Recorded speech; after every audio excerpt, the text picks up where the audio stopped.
This meeting, Norwood City Council will order. Please rise for the prayer and pledge of allegiance. Our Father, who art in heaven, as a body we congregate in this council chambers. We pray for thy divine guidance, that we may do all things well, according to thy holy will. Amen. I pledge allegiance to the flag of the United States of America and to the republic for which it stands, one nation, under God, indivisible, with liberty and justice for all.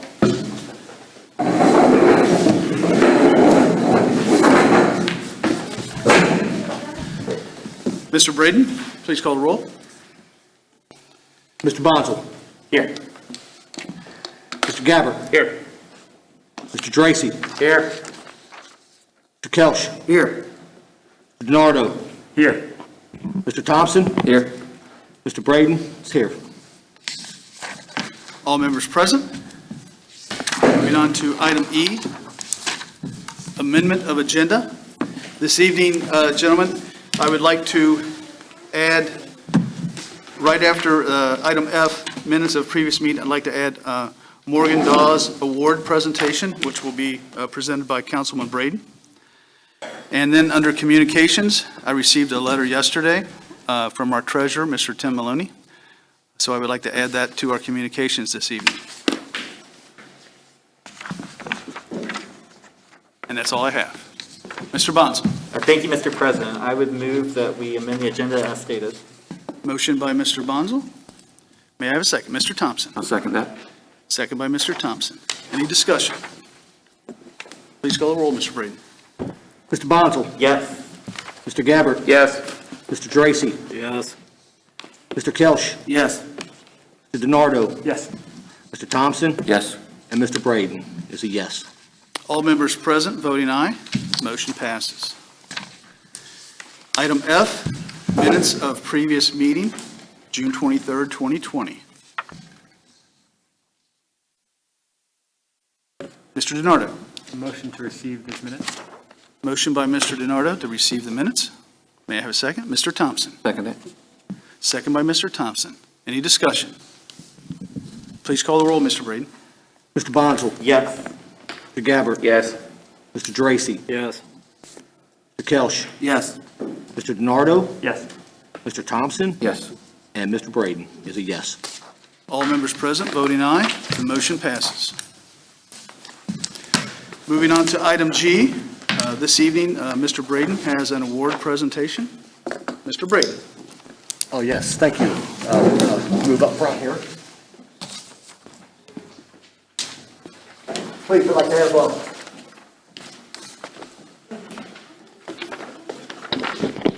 we're going to have Ms. Doss and Morgan Doss and Rachel Doss come up front here, please. Step around here for me, please, and let's face the cameras. And then if we speak, we're going to speak into the microphone. So, you going to go first? I'm kind of nervous. Sure, no problem. No problem. We're all nervous. It's okay. We're all best friends here. So, in September of last year, Morgan Doss was recognized for her efforts in cleaning up her neighborhood. After a discussion with Florence Parker, an OKI representative who is a member of their Public Service Recognition Committee, we thought Morgan would be a great recipient for OKI's Public Service Recognition Award. OKI takes the nomination for this award every year and presents the award at Fountain Square during a ceremony in May. Unfortunately, that ceremony was canceled this year due to COVID.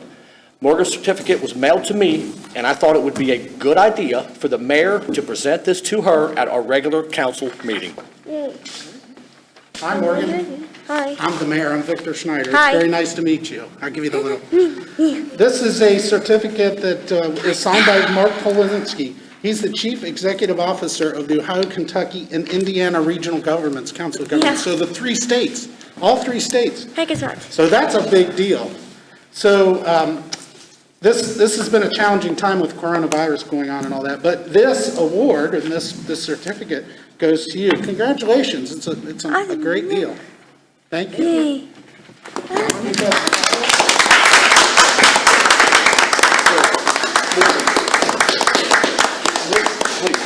Yes.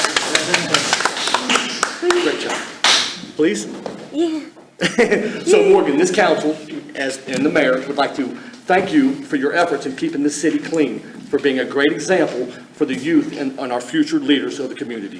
Thank you. Yeah.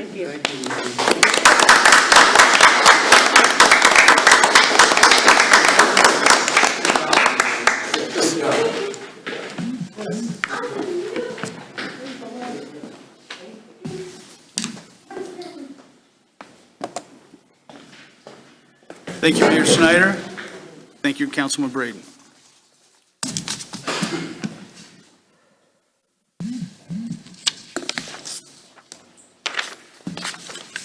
Moving on to item H, request to address council on agenda items.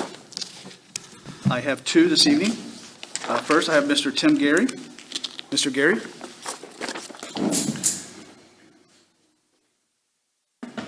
Please state your name and address.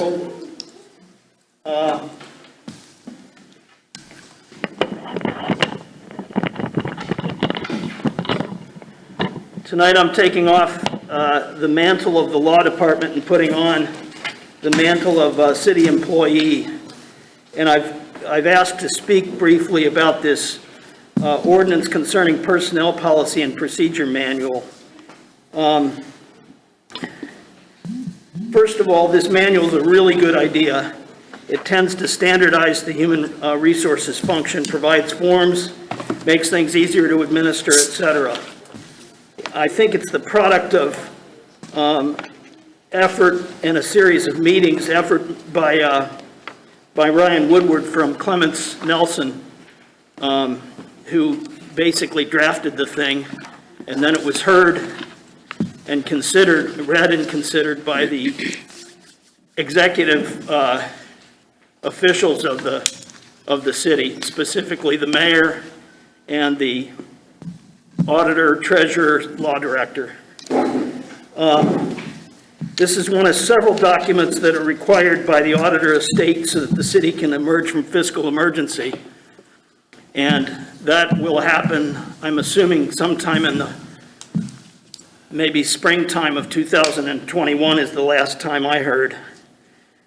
So there's really no justifiable reason to rush this through council, and I'd suggest that the council listen to the unclassified, that is non-civil service appointees like me and Clint Zimmerman from Public Works and Marcus Patterson from the auditor's office, Jane Grody from the auditor's office, et cetera. I would urge the council to consider this in either the committee of the whole, law, ordinance, and HR committee, or finance, budget, and audit committee. And the reason is that this ordinance purports to change the terms of employment for the unclassified people. And this very council ordained the benefits, the employment benefits for the appointees back on March the 24th, I think. And I just urge that the council take its time, listen to what we've got to say. I've talked with some of the other appointees, and it is clear that if this ordinance is passed, several of us will lose some thousands of dollars. Clint Zimmerman, for example, estimated that he'd lose $3,700 this year. And he's the head of the Public Works Department, responsible for organizing and budgeting. John Murphy is an appointee. The mayor's executive assistant, Tom Perry, is an appointee. And I think this would appropriately be carefully considered by this council as to what the terms of the appointee's employment is, especially given that just 5 months ago, they were accepted to be along the lines of Local 3278. I would expect that I'd probably lose about $4,400 this year if this ordinance is adopted. And I think that, like I said, I would hope that this would be considered carefully so that we're not treated as lower class citizens than the members of the 4 collective bargaining units. Does anybody have any questions of me? Again, I'd urge that you refer this to committee, and I'd be delighted to come back and talk at the committee. I see I've got about a minute left. Yeah, that's my question. Would you be willing to come back? And it sounds like you are. so- Absolutely, sure. Great. And I'm sure I could bring some friends, Wonderful. okay? Thank you. Thank you. Thank you, Mr. Gary.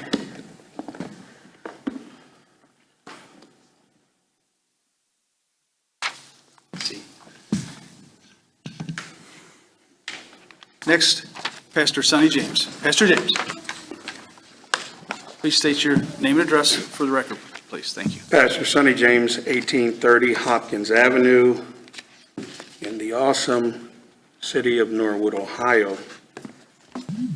I want to just briefly, and I promise briefly, acknowledge that we have a lot of awesome ordinances. We have a lot of awesome people behind those ordinances. We have a lot of people who really put their heart on the table for this community.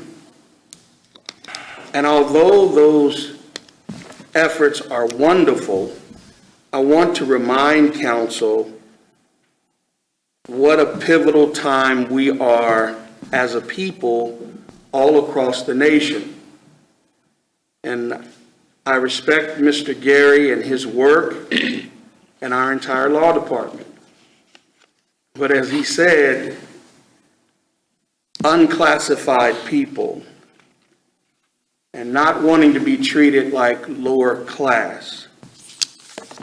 I want to encourage you as you make decisions and as you move forward, please let us as a people take a serious look at what's going on around the nation and stop turning a deaf ear or a blind eye to the fact that when we see we have appointments made by even our mayor or whomever they are made by, it is really important that we begin to do things so that people like me don't have to stand before you and openly admit that even before my own mayor, who is a wonderful human being, as we look all over the country, you see wonderful human beings making decisions that are not fair across the board.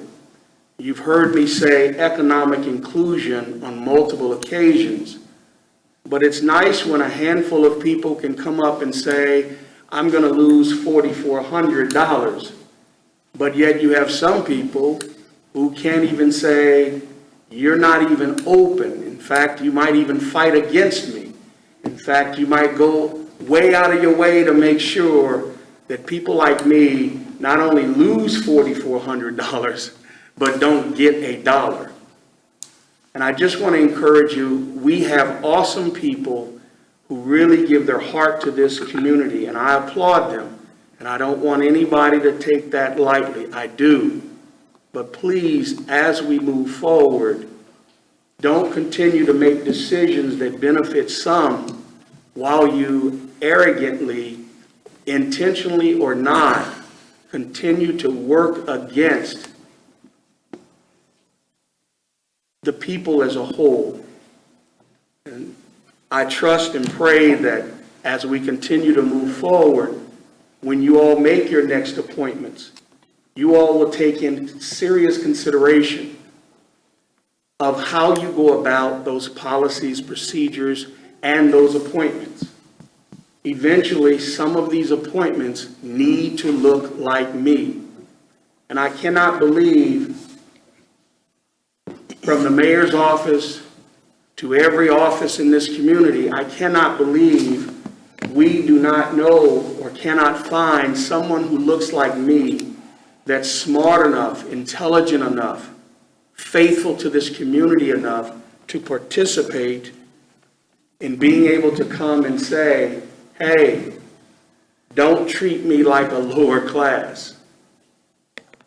And so I encourage you all, I'm praying for you all, and I really want us to just move forward as a people. Thank you for your service. To all of those workers that might be affected, thank you so much for your service, because your service does mean a lot to this community. It does. And I'm not trying to take that away. And so the timer doesn't get me. I know that it's so funny. I came in today and saw that timer and I said, oh, they're now exercising the Pastor James rule, and I respect that. And in closing, I want to publicly apologize for the times that I have personally gone over the rule of 5 minutes. And I want to do that because some of you sitting in this room right now have intentionally and deliberately gone against people like me for no reason. But if I can say I'm sorry, hopefully you can too. God bless. Thank you, Pastor James.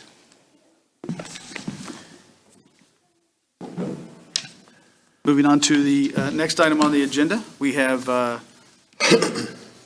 PLK here this evening regarding, give a presentation regarding information about the PUD amendment.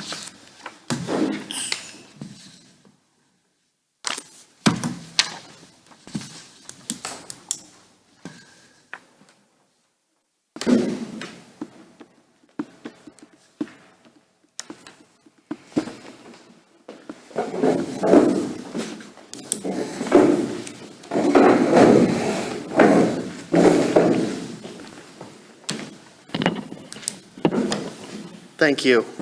I can take this off. That helps everybody hear a little bit better, and I won't go near anybody. I've also provided the slides and everybody online, that way they can see this clear. And I've also provided printouts for everyone here as well of this exact same presentation, so that way we're doing our best with what we have. My name is Nick Lingenfelter, and I'm Vice President of Development for PLK Communities here in Cincinnati. I'm overseeing the redevelopment of the U.S. Playing Card Facility over on Beach Street, and I wanted to come and provide you guys a quick overview of what our plans are for the property before you see the initial planned urban development in front of you in roughly a month. The site plan that you're going to see in a month is a high-level plan. That plan will lay out the roads, what our rough infrastructure looks like, rough building placements. This is not a final plan. We'll be back in December with a final plan for everybody to approve. In the December meeting, we will be requesting approval of materials like brick, window placements, things like that. So again, this is a high-level approval that allows us to proceed forward with the design process and stay in line. So to give you a quick overview of who PLK Communities is. PLK Communities is a Cincinnati-based owner, operator, and developer of apartment communities. We own approximately 5,000 units in the city, and as of this December, we will be the largest owner of residential properties anywhere in the Cincinnati MSA. We are an apartment owner, and I always start with telling people that. We always lead with the residential component because we know how to be successful at that. We have roughly 160 full-time employees, and to Pastor James's comment earlier, our employees roughly represent the diversity of the city of Cincinnati and the whole MSA as a whole. We're roughly 30% minority, 30 to 35% right now, and we have roughly 7% Hispanic staff as well. So we are well diverse across our properties, across our employee base, and we take that seriously in all the things that we do. We're 100% owned by our management team. So if any of you have seen the video that I was in a while ago, we talk about Peter Kleekamp being the founder of our company. Peter is from Cincinnati, of the Keating, Meath, and Kleekamp family. That's his father. And he started our company while he was a student at Xavier.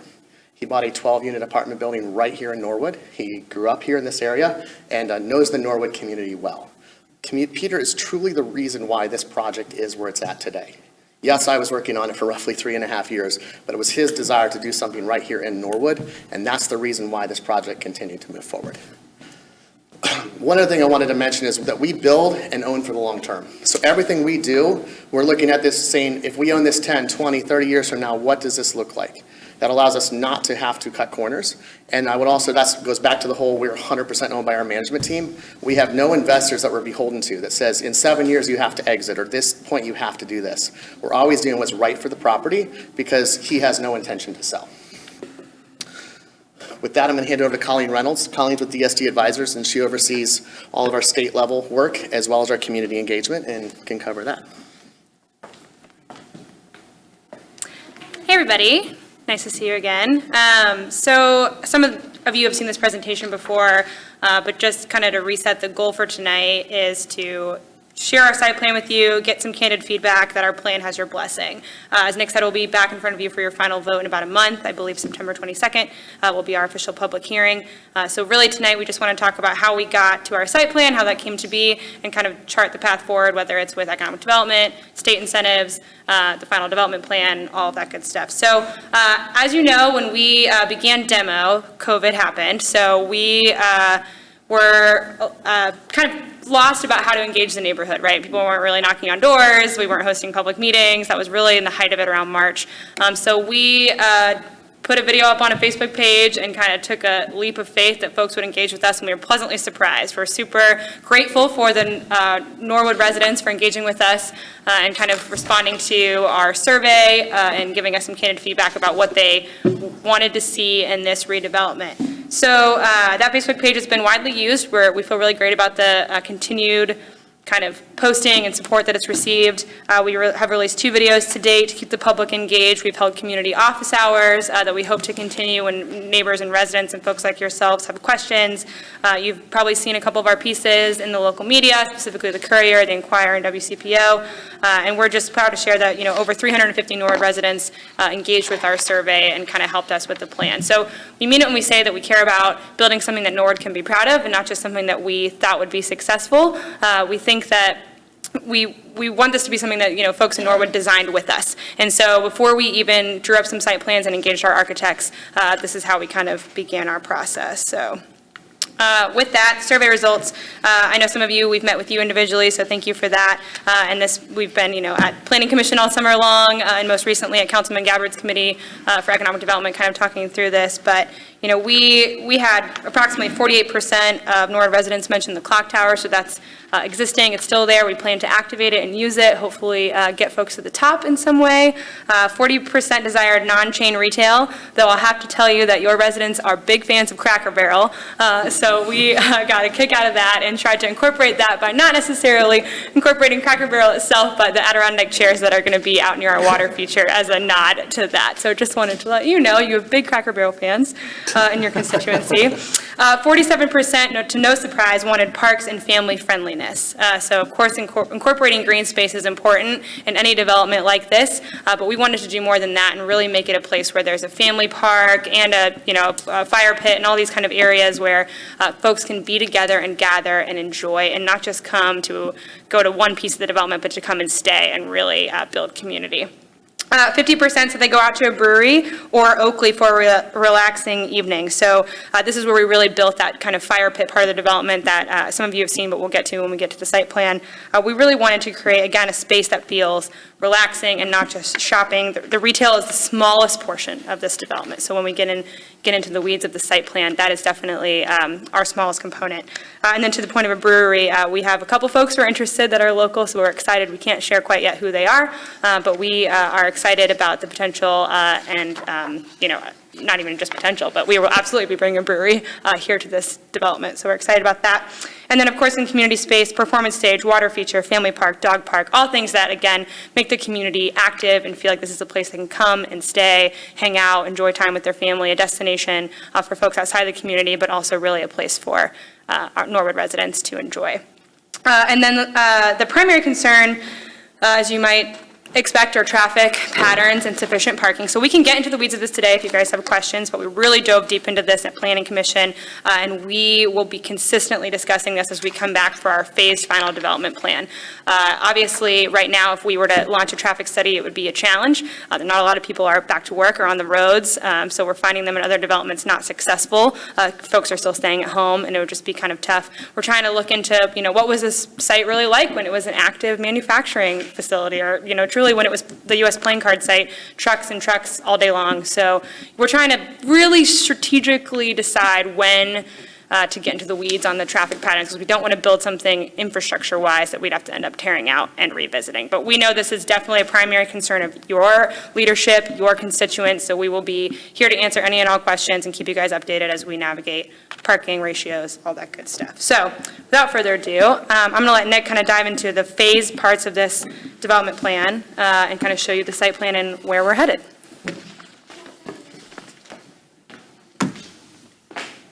Thank you, Colleen. So taking the surveys that we had sent out and had everybody fill out, we do want to add a little bit more to what we did in the survey. We were very strategic that very few of the questions were select an option.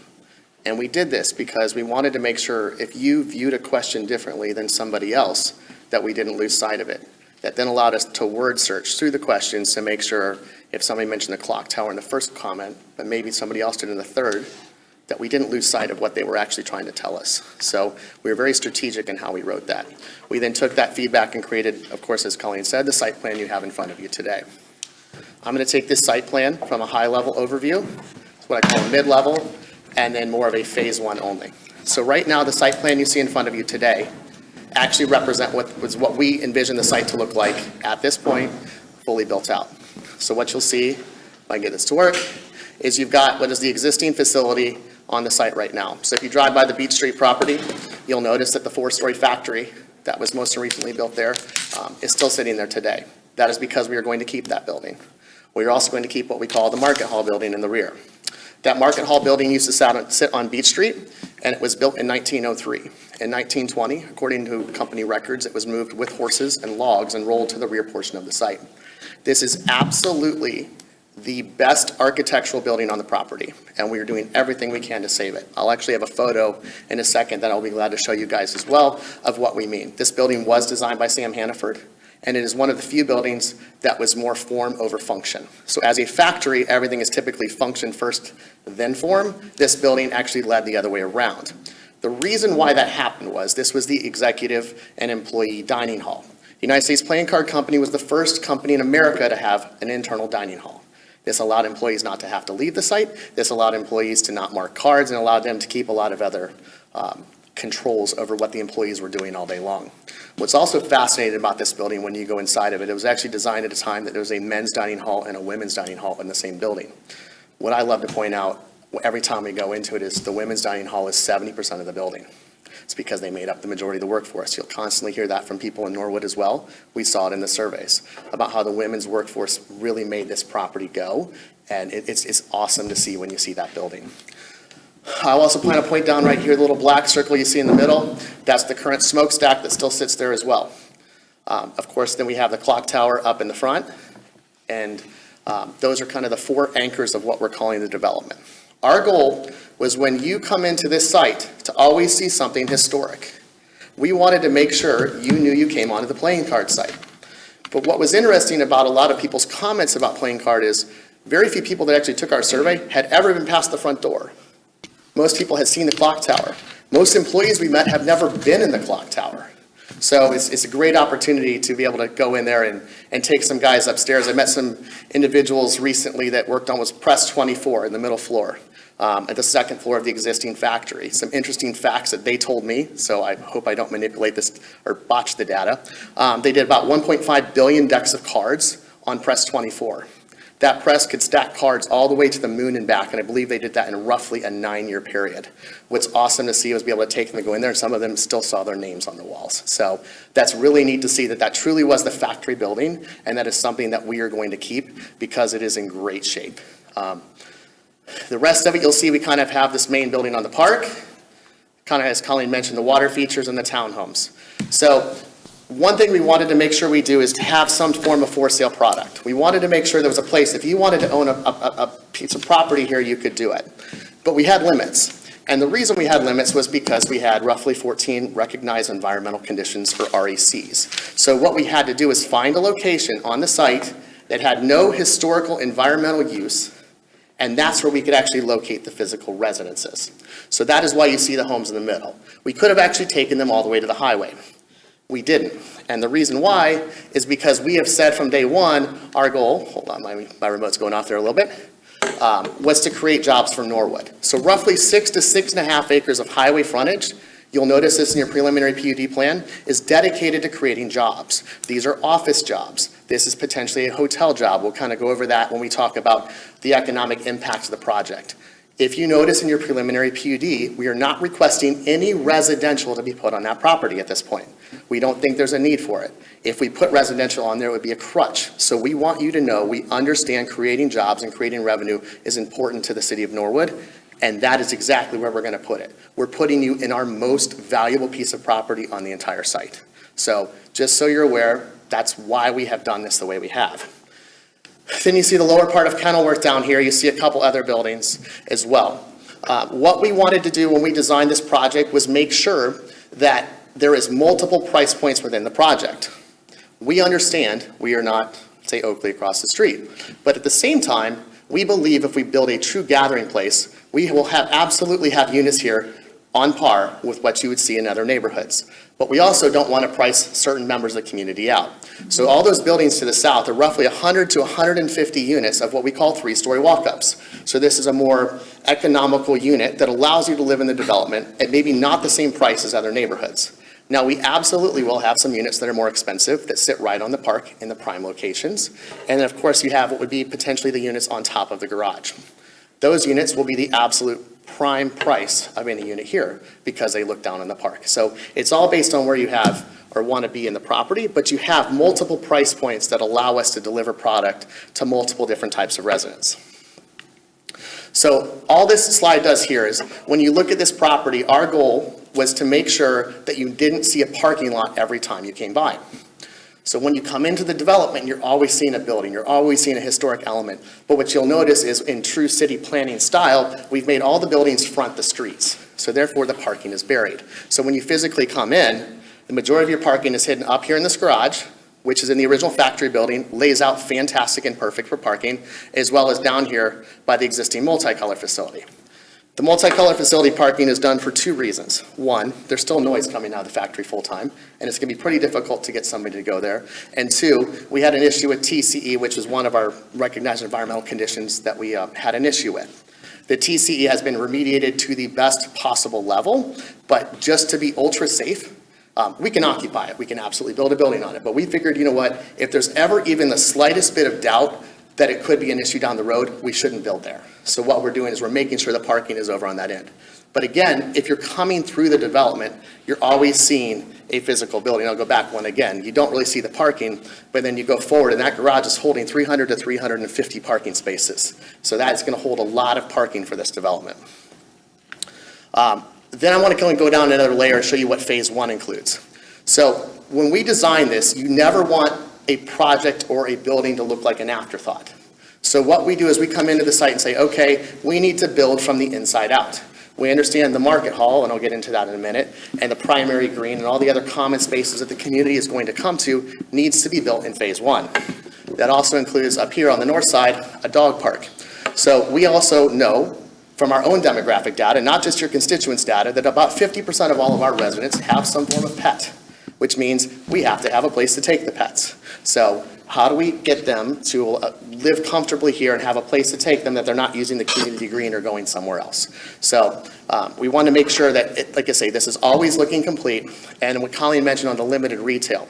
So if you look at our renderings, which we'll go into next, the red is actually the retail on this property. We're still, when I talked to you earlier about the streets being set, overall concept being set, like where, for instance, where does the brewery go? Does the brewery go up in the front? Does the brewery go in the middle? We think it goes up in front, but we're not sure. So what we've done is we're bringing in other consultants to make sure that we're doing this right. It's programmed right and everybody is successful. But the overall look, streets, feel, everything will not change from now to when we're finished. But again, what we want you guys to know is from this, we're saying, okay, building placements, product type, look, feel, are you guys roughly on board? And then we come back in December and show you all the final product that you also get a say at as well. So again, this is phase one. Everything shown here will be built in phase one. Now it will be built over roughly a 30-month period. And the park and everything will come online second. The buildings on Kenilworth will actually come online first, just because there's a slightly different timing delay. But ultimately, all the parks, retail, all that other space will come online at the same time. What I also want to point out is we do have a Market Hal operator out of Atlanta. I'll get into that in a bit. The Market Hal makes up roughly a third of all of our retail square footage, and that will be pre-leased before we move forward. Then you add on top of that the brewery partner, who's looking anywhere between 8,000 to 11,000 square feet. And ultimately, we really only have 10,000 to 12,000 square feet of retail left to fill. So we know coming out of the ground that this project has a retail presence that will make it successful, and it's us not taking a speculative risk. So what is a food hall? So we've kind of had a kind of toy with words lately on how this works, and we'll get into it. Colleen can help on some of the government advisory side. But ultimately what a food hall is it's an incubator for chefs or other cooks or somebody with a great idea. So if you're a number 2 working for a guy downtown, how do you get your opportunity? What happens if you can't raise money? What happens, if you make, I met the guy that makes the cheesesteaks, they're really good. So, but like if he wants a brick and mortar store, but he has to have money to get back, how does that happen? So the life cycle of retail today typically goes food truck, market hall, then brick and mortar. So it actually is a kind of a proving ground for somebody to come up and say, how does this work? So what you'll see now is actually the picture on the left is the Market Hall building. It's the original Hannaford building, cool arched windows, just fantastic space. And the building on the right is Krog Street Market in Atlanta. Krog Street Market was the #1 market hall in the world 2 years running. The people that run Krog Street are running our market hall. We have an agreement with them to come in and run it. So what I want you to know, like the look, tone, feel of that space, that's roughly what it'll look like. Separate booths. I know we all know Findlay Market, and I love Findlay Market. I think the biggest difference between what a market hall food innovation incubator is really product. So Findlay has a lot of butchers, things like that. We won't have that. We're not more grocery based, we're more food based. And it's how do we create jobs, fill empty bays on the main street? How do we find other ways to create businesses started here right in Norwood and get these companies to stay? So looking kind of coming down Park Avenue looking in, this gives you a rough concept of what we felt like or feel like the development's going to look like. We're still tweaking a few things here or there. Again, it's not brick things. We don't really know final material selections, but this gives you a look of what the development will look like coming down the main street. Of course, we're keeping the clock tower as we've always talked about. In the next slide, I'll show you what we're working on. We've hired an architect who did the elevator up at Blue Ash Summit Park, and we're asking them to try to help advise us on how to get an elevator so that the public can get up to the clock tower after we're done. So we are working on that as well. This gives you another look back here. If we go up to the north side, you can actually see there's a little bit of a glass piece on the back of the clock tower. So this is from basically Highway Market Hall, sitting in front of the office, looking back into the development. What does it look like? That main road through the middle is actually a raised road. What that does is it slows speeds down. Our intent, and I can go back to real fast and show you that, is that the people actually come through the parking garage up here to the north and circle around the property. And that's actually why you've seen we've actually dead-ended some of these streets to make sure that we actually force the traffic to flow there. I will also point out on the north side of that building is actually where the speed ramp to the garage is. Our goal is to route the traffic to the north and make this as pedestrian friendly as possible. Park Avenue is beautiful. The problem is people don't sit on there because you have traffic on both sides. We always wanted to do a road on both sides originally, but the more we really got into it with the architects, designers, landscape architects, just a lot of people that understand this stuff better than we do, they're like, you need to make the park bigger in the middle and make it feel safe. So our goal was to slow the traffic down, to force the traffic around, to force people to feel much more safe in that middle area, so that way we can activate the park spaces more. Again, we looked at this view earlier. You can see the smokestack, the clock tower, the original factory building. I will point out, with the exception of one building that's clouded here, everything in the building right here where my cursor is, that building will be added to phase 1. So we went ahead and added that building because ultimately we're building the parking lot anyway, so it doesn't make any sense to not just make that street look complete as you're coming by. So everything here physically colored in is what is included in phase 1. We also took some cues from the survey where you can see a family park here. We've got the water features and just a lot of other things we took from the survey to figure out what is the best use. So now what we'll do is once this preliminary plan is approved, we'll bring in a lot more specialists and say, okay, is this flowing right? If I'm a resident, we'll run simulations and models. How do I maneuver for this property? And do we make sure everybody's successful? So a kind of view looking at the park, looking up, you can see on the right, we have some of the murals that we're looking at. If you drive by right now, it's really cool. There's actually 3 different cutouts. We didn't realize this until those started coming down recently, but our idea is that we're gonna have potentially 6 different art installations and then some type of screen on the main park. If you're seeing the park, you also see some of the other restaurant retail bays that we're building physically into the garage. So a couple other quick development updates.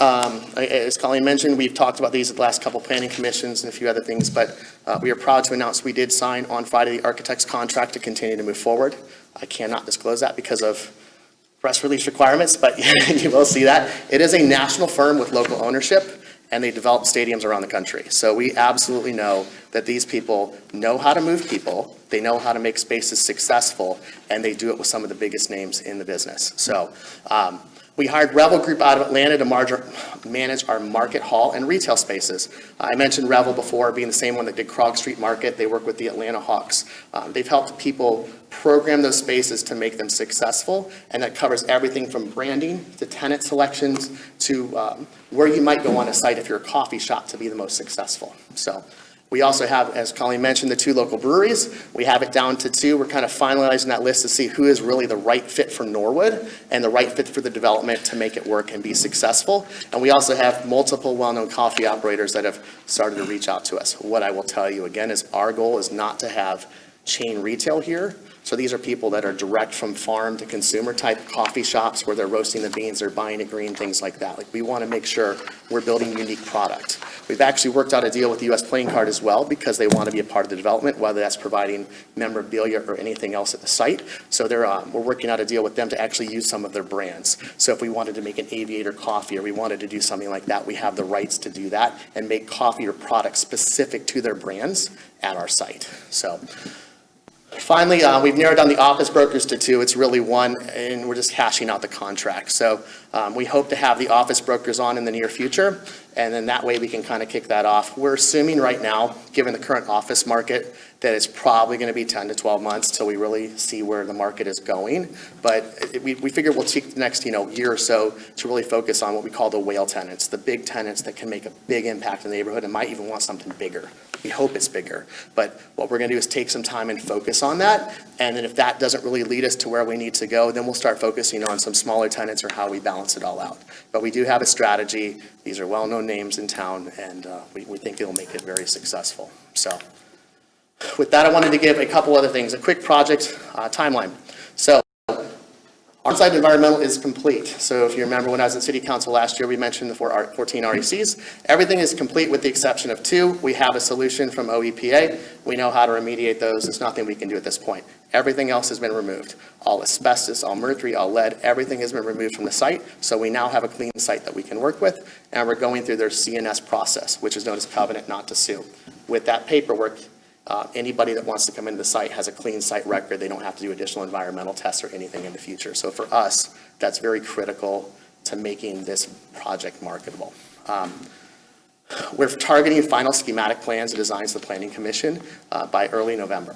So right now, our architects are required to turn those over to us November 1st. We have penalties if they don't, and that allows us to get this to you, hopefully with a final approval roughly around the end of the year.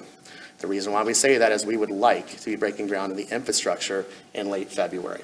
Late February would be roughly 12 months to the day from when we started demolition, which to us was basically bought a site, cleaned up the site, delivered it fully and ready to start. Why are we pushing for this so hard? One, we want to deliver the majority of the site in the summer of 2022. And you say, well, why is that important? Because the clock tower's 100th anniversary is 2022. So for us, it's really important to have that clock tower open and a space for the community to come back to on the 100th anniversary. So that's one. The number 2 is we're going to talk about the project market as a whole. So where's direct competition right now? We are really pushing this because you see that there's 2 other major developments within the city of Cincinnati limits, but that will be direct competition to us. We do not want to be the last one to deliver. We cannot be the last one to deliver. That will be not good for us, not good for Norwood. We need the project to be successful. So if you see us over-communicating, you see us presenting more at committees, the reason why is because we want this thing to deliver first and we want this project to win. So we have a heavy desire to make sure that we are delivering units first, that we are leasing first, and it makes us the most successful project. So with that, I will cover economic impact briefly. Right now, we're anticipating phase 1 to give us about 180 full-time jobs.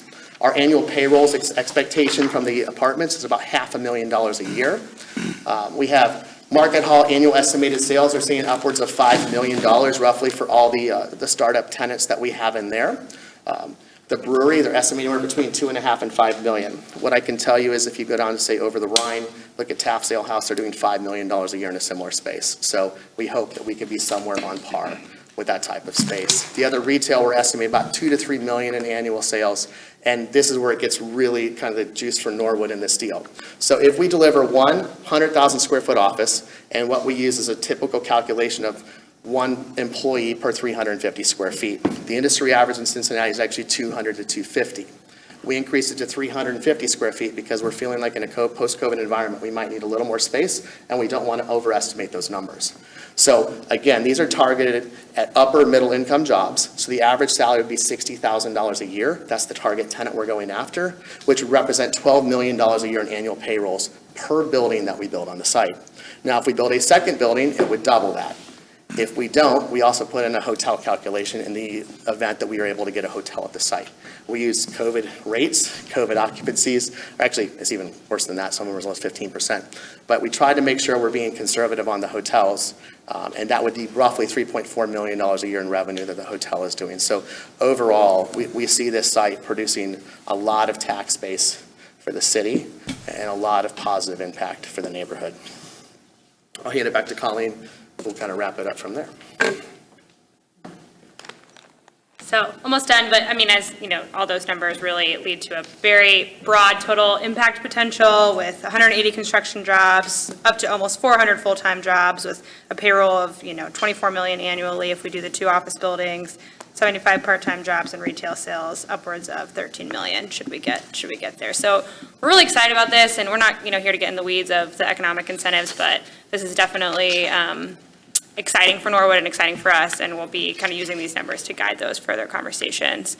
So the last thing, I think I alluded to this 2 weeks ago when I was here, but we're going to need your help as the municipality to engage with our friends at the state. So we're working with a couple different state agencies, specifically Jobs Ohio, the governor's office, and our friends in the General Assembly to talk about what kind of incentives are there, what kind of grants are there for the roads, for the Market Hal, for, the creative pieces of this development.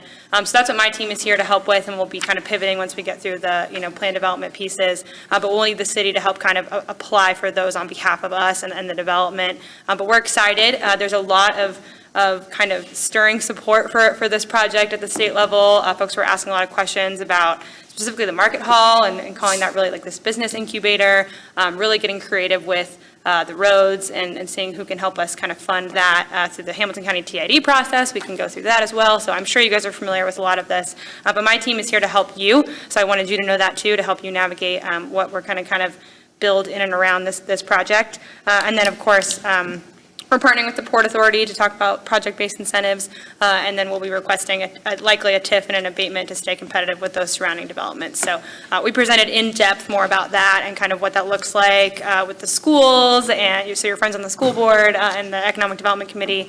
So we got really into the weeds of that, but we're not here to get into that tonight. So I just wanted you to know that this is on our radar, on our minds. We're excited to work with you to engage our friends at the State House. So with that, thank you. Sorry that took so long. We're here to answer any and all of your questions and kind of just get, as I said before, your blessing, your wink, your nod about where we are with the site plan, or hear all of your concerns so we can address them over the next month.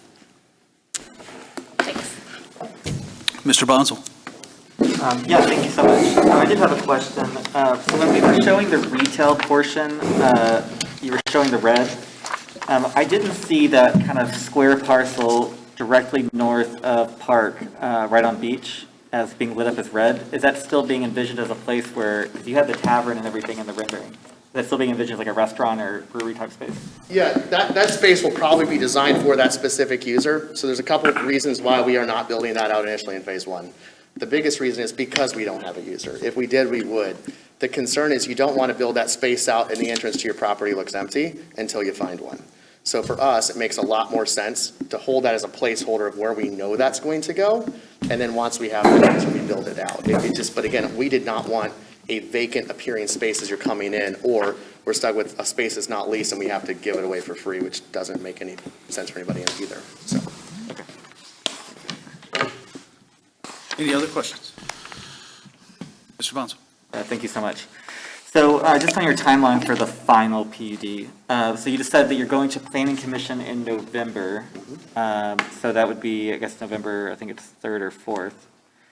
have you kind of done, I know that you wanted to have the preliminary PUD done earlier, but we had some scheduling things that did not work out. So you want us to present, so it looks like our December meeting, our first meeting is December 8th, that's scheduled. So I guess I would just encourage you all to work with the clerk of council to just find out exactly, like way ahead of time, find out exactly when they can get their ads to the Inquirer and everything else so that we can have the public hearing that day. Yeah, thank you.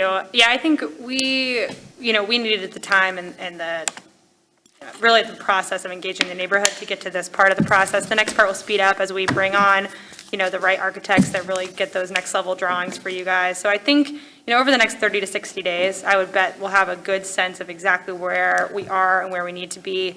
And so maybe we, come here at the very beginning of November and say, okay, here's exactly what the next, 8 weeks is going to look like to try to get to that goal of shovels in the ground by, February, March. So we want to layer this with the incentives as well, because that's important to us, which is why we begun those conversations. But I mean, from building materials down to exactly, where the sewers are going to be and whatnot. We've already begun those conversations too. We had a great kind of first round, what we're calling a coordinated site review process with leadership from your police department, fire department, sewer, water, all those folks to kind of bless this site plan. And they had some great feedback for us that'll help us, engage those further. But, we have to make all that kind of happen in a timely way. So thank you. Well heard. I think we'll try to be public with our agenda and process, but any way we can get that public hearing scheduled to meet our deadlines, we will work with you. And I want to add one thing to what Colleen said there, because she wasn't privy to this today. We've actually written into our architect's contract, so they need to give us a draft of most of the materials that we can present those in October. So our goal is actually to come to the Planning Commission, get feedback, so we're not coming there in November and all of a sudden everybody doesn't like it. Very similar to what we've done before. So our goal is actually to give them kind of a preliminary look, get some comments, and then make sure before a final's coming in that there actually is feedback from them. We'd be glad to come here and do the same as well if you would like us to. Any other questions? Mr. Bonsall? Thank you. Yeah, I'll just make a general comment. So I actually got a chance to visit Summit Park since it's been finished for the first time on Sunday. And I will just say it's extremely impressive there. I'm sure you all have been somewhat recently to experience that. But yeah, if the clock tower is anything like the observation tower, at the park, it has, the elevator that goes up. And I mean, I will just tell you, it's going to be such an impressive place to be. So I'm looking forward to, that's the thing when we get to the final plans that I'll be, really looking at, to seeing how that public access goes.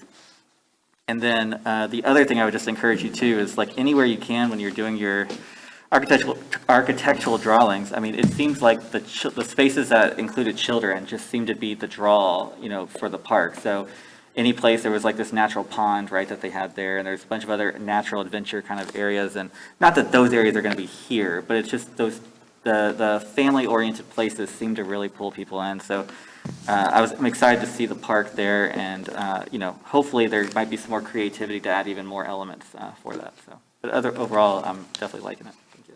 Thank you. Any other questions or comments? Thank you very much. Thank you all. Moving on to item J, reports of standing committees of council. Item J1, Housing, Health, and Public Safety Committee report. Mr. Dracy. Currently, it's not completed or ready at this time. I will report it at the next meeting. Thank you, Mr. Dracy. J2, Economic Development Committee report. Yeah, I'd like to make my apologies to the council. I walked right out and left it at my residence, so I'll get that submitted. We'll do both next meeting. Moving on to item K, third reading of ordinance and resolution. We don't have any this evening. Item L, second reading of ordinances and resolutions. We don't have any this evening. Moving on to item M, introductory readings of ordinance and resolutions. Item M1, ordinance adopting the personnel policy and procedure manual of the city of Norwood. Mr. Braden. Thank you, Mr. President. I'd like to make a motion that we have the first and second readings of this ordinance, please. We have a motion by Mr. Braden to have the first and second reading of the ordinance. Mr. Dracy? I'd like to second that motion. We have a second by Mr. Geraci. Discussion? Mr. Gabbard? Yeah, if I could address a question through the chair to the mayor. Mayor, would it be possible, since these appointments are just that, I'm sorry, we have like 12 to 15, I guess, unclassified employees that Mr. Gary spoke to. And since those are all appointments by elected officials, of which could change over, in 4 years or whenever that term expires, could we look at grandfathering the current employees to what they've been all these years that they've been with us? And then any new employee that comes on as an appointment would adhere to the new policy? Mayor Schneider? The City of Norwood has 205 employees, and this is 10 non-bargaining unit appointed employees that you are discussing. In years past, what has happened is, because there were no rules, there were no policies and procedures, they basically said, well, you guys will get everything that the Union 3278 gets, and they tied that all together. So because there was no policy and procedure manual, it was always tied to a union contract. But then the people who were actually getting the benefits of the union contract were actually sitting down on the other table of the union and negotiating those agreements.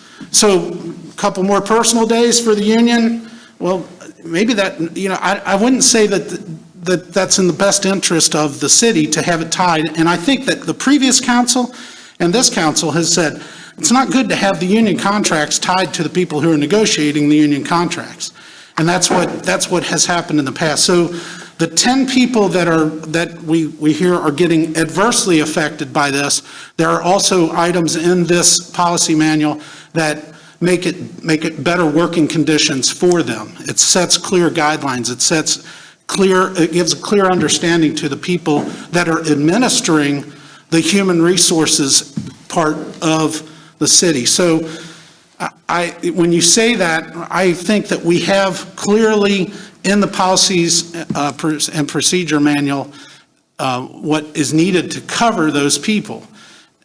Council can do whatever they want to do, I guess, and do another ordinance saying you want to, grandfather these people in and tie them to a union contract, but I wouldn't be a proponent of that, absolutely not.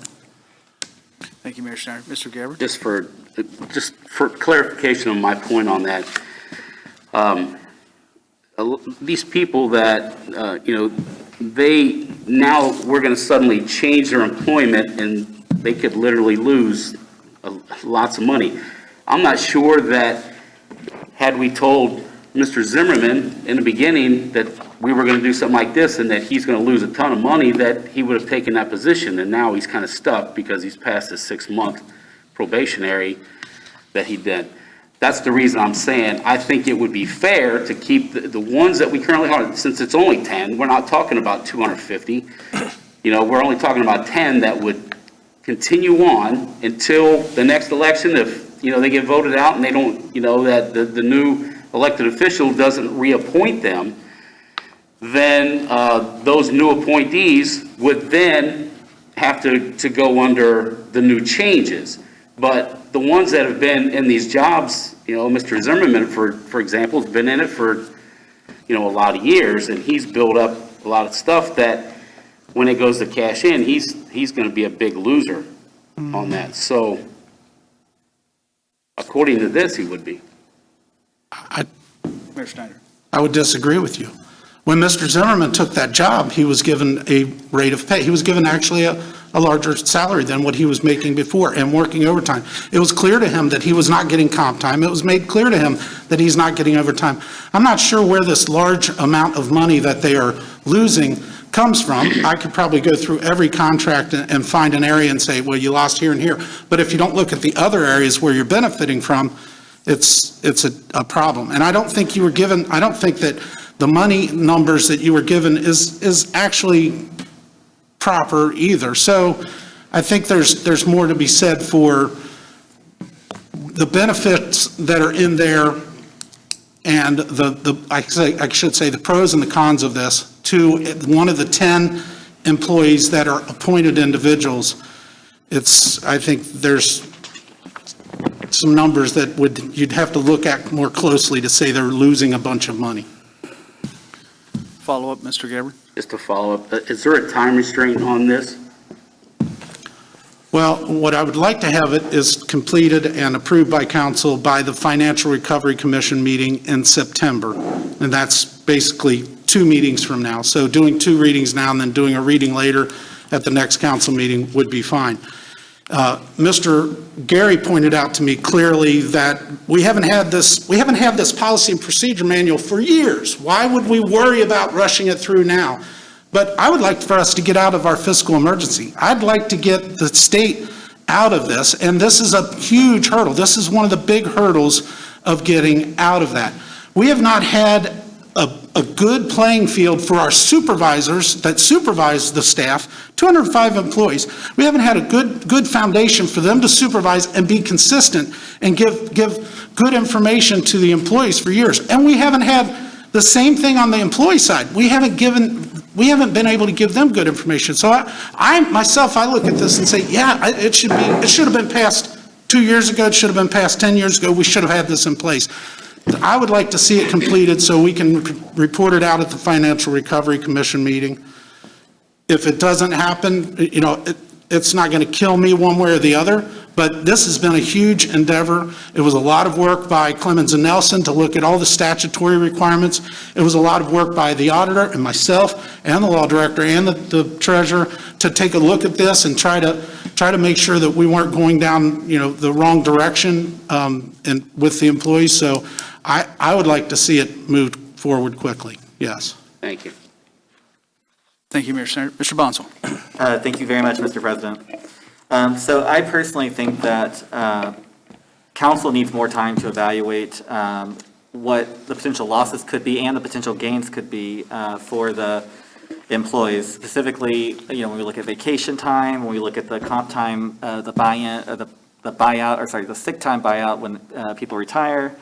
And if I'm not phrasing that correctly, forgive me, but the intent's there. When we look at other items that are in this 157 or 160 something page document, to me, I started reading it over the weekend. I found just some grammatical things and some other things that had questions, but I think that there's so many things in this document that there could be 10 or 15 ordinances that we could pass of just different policies that we've done things like this piecemeal, but never anything in such a comprehensive way. I personally would like to have a committee of the whole, see this in the committee of the whole. I'd like to have a committee of the whole meeting where we can kind of just really talk about this more, go through some more of the details on it. I also wanted just to note that these employees, some of these people have been here for 6, 10, 12 years, and they didn't get any raises in that time, and most of them still haven't gotten raises, the long-term employees that are here. And so essentially, some of these people have been working for 10 years, no raises whatsoever for the same pay, and now all of a sudden they're going to potentially, we need to look and evaluate it, but potentially they're going to then lose compensation, or even if it was indirect, but lose some kind of indirect compensation. When Mr. Gary visits this council and gives us a number, Mr. Gary is somebody that I see as a trustworthy person, and I do want to see what's behind his numbers, but I have no reason at this point right now to doubt that. So I definitely want to hear more. As well, so it was also mentioned about the fiscal emergency. Well, even if we get this thing passed in September, we're not getting out of fiscal emergency until we get a full year in the books with none of our funds in the deficit. And at least that's what April and Anna Mary said. I haven't seen them in so long, but there it is. But that's what April and Anna Mary has said the first Fiscal Recovery Commission meeting of the year, that we won't go out of fiscal emergency because there were 2 or 3 funds that were in the negative, and so we have to finish the year in the positive. So long story short, I don't see the rush either. I think that we need to really evaluate this and look at this. And so with that, I am going to be voting no on this motion. Thank you, Mr. Chair. Thank you, Mr. Bonsall. Anyone? Mr. Thompson? Yeah, I'm just going to echo what Mr. Bonsall said. I think given what Mr. Gary had brought to our attention, I personally don't know how to evaluate a 150-page manual. And so I appreciate the call to the attention that there was something potentially that wasn't handled properly. So I too think this should go into committee of the whole. Question to the mayor, were you aware that some of these changes in this policy manual could negatively impact salaries or compensation for city employees? Yeah, when we went through, Yes, when we went through this, we really tried to look at this from a perspective of the average Norwood citizen and what compensation, or what level of compensation they get, and what really is happening in the private and the public sector. And we tried to, I shouldn't say we, I really looked at these policies and said, I have never seen in my private sector life benefits that the City of Norwood public employees get. And part of that is the legacy of General Motors and the city having a ton of money, and the contracts grew, and that's part of the way it's ran. But looking at that, there were some areas where I looked at it and said, after 5 years of service with the City of Norwood, you get another full week of vacation. That's not typical anywhere in the private sector. So there were a lot of things in there that I looked at and said, well, I'm not sure if this is the right way we should be doing it or not.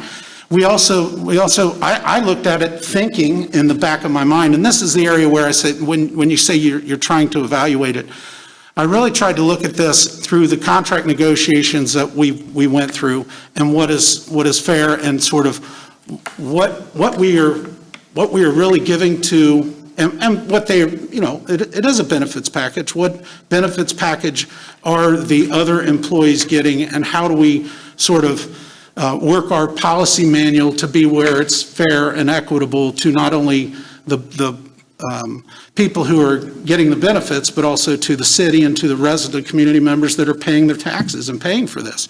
So there was definitely some thought process put into that. We did not, I didn't look at that and say, let's try to pull all sorts of benefits out of there. This is fully encompassing. This covers quite a bit of area.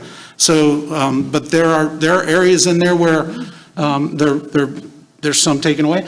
But even if you look at the agreements that we've done, or the offer letters that I've done with the employees, so I have the majority of the people that this is going to affect. The law director has one employee that this is going to affect.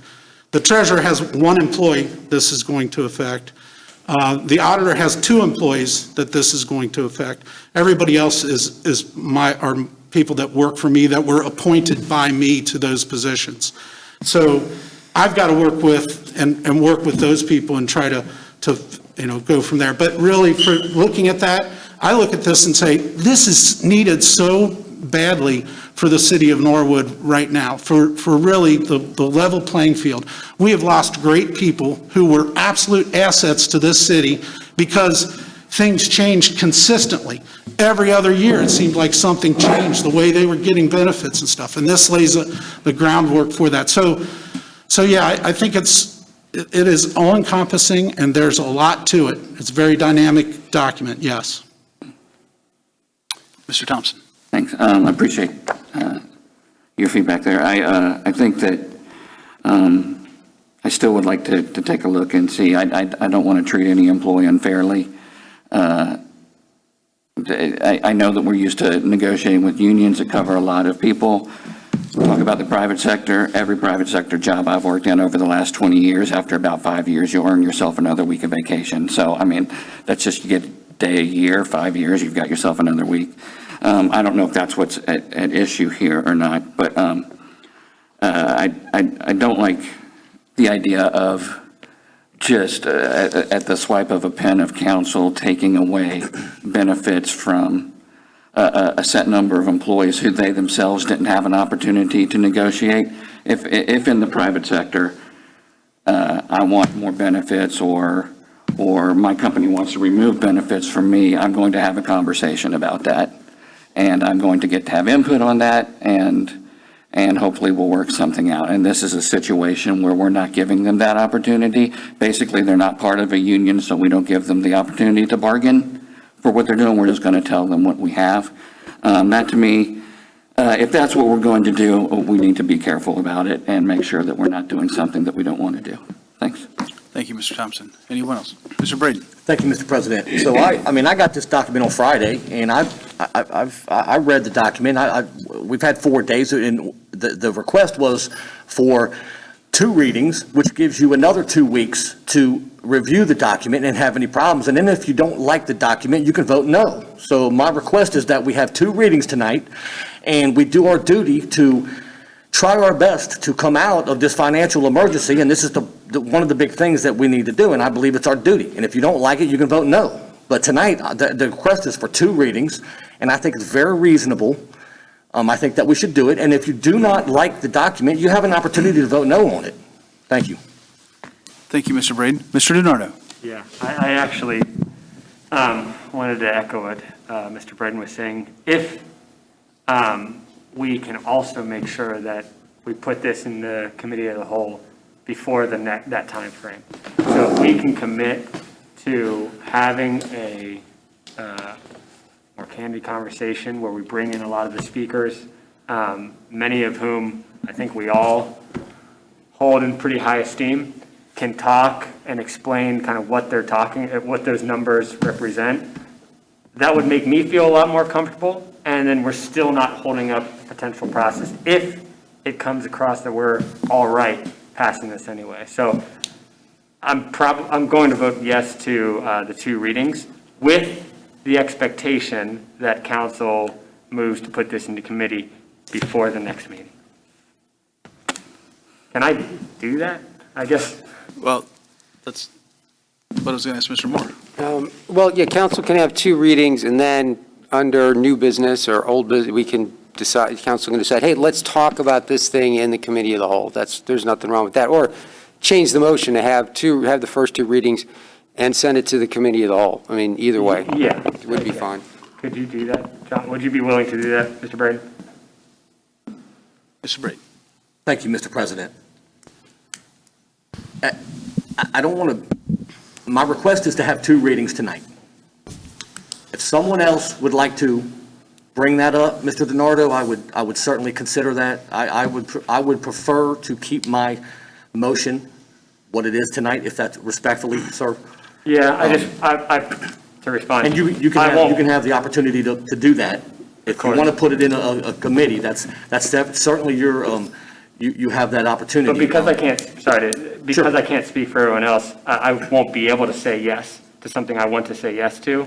And so I think what I hear Mr. Moore saying is I can achieve both of those options if you were to modify that. And if you're not willing to, that's cool, but I won't be able to support that then. Can I respond, sir? Mr. Braden? Thank you, Mr. President. So I can respect that, Mr. DiNardo, and I appreciate that. I personally don't think we need to, my motion is to have 2 readings. Okay. And so I understand.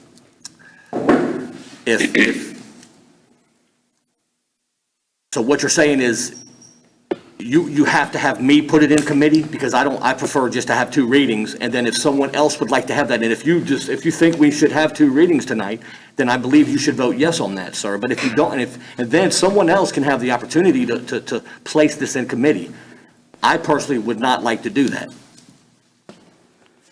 Thank you, Mr. Braden. Mr. Bonzel?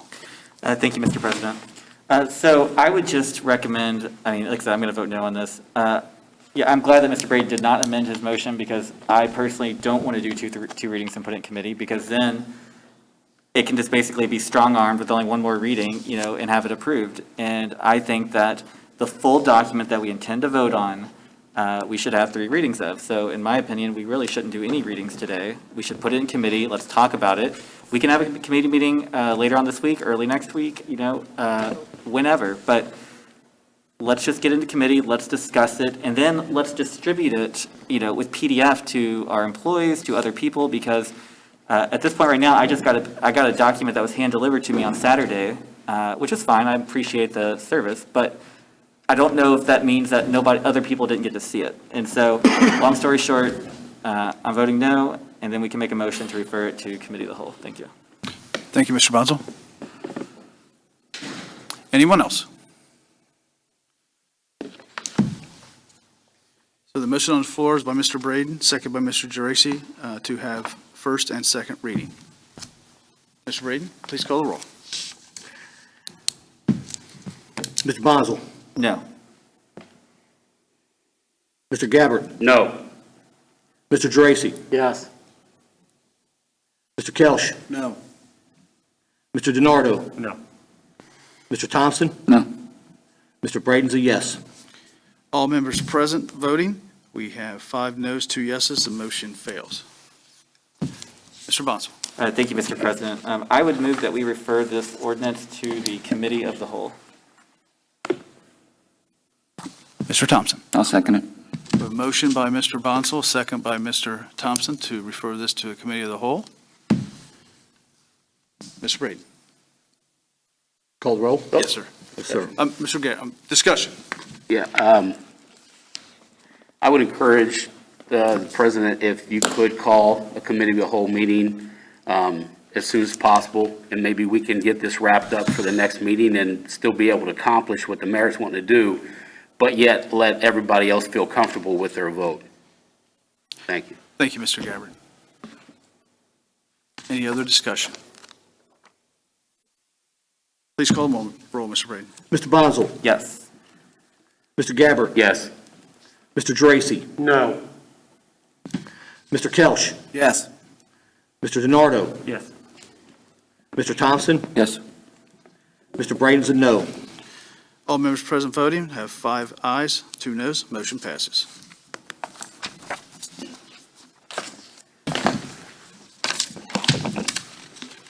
Moving on to item M2, resolution declaring intent to sell unneeded or surplus firearms and related equipment by internet auctions during calendar year 2020 and declaring emergency.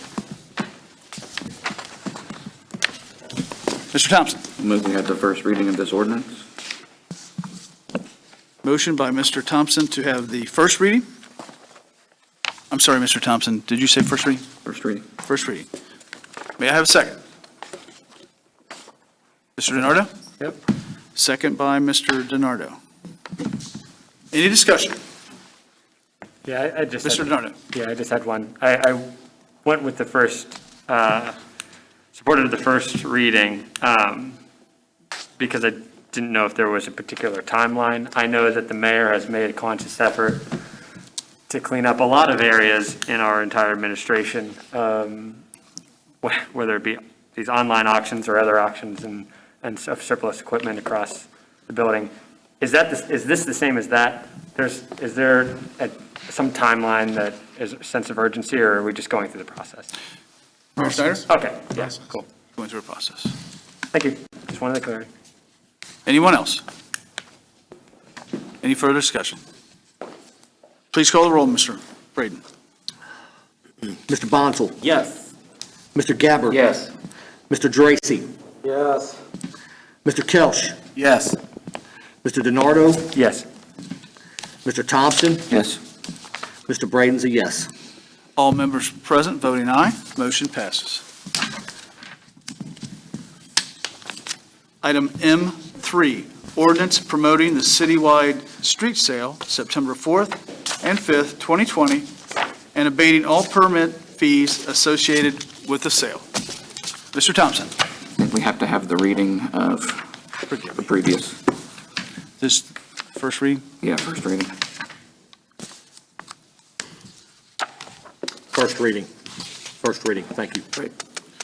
Of resolution declaring the intent to sell. Yes.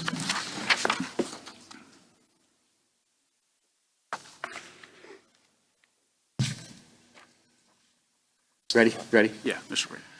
A resolution declaring the intent to sell unneeded or surplus firearms and related equipment by internet auction during calendar year 2020 and declaring an emergency.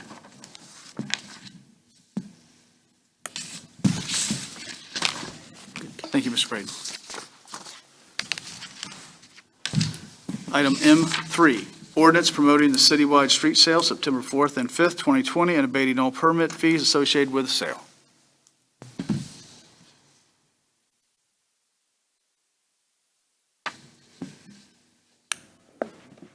Hey, Matt, did you want to make the Mr. Brady? Thank you, Mr. President. I'd like to make a motion that we have all three readings. We have a motion by Mr. Braden to have all three readings. May I have a second? Mr. Kelch. Second by Mr. Kelch. Any discussion?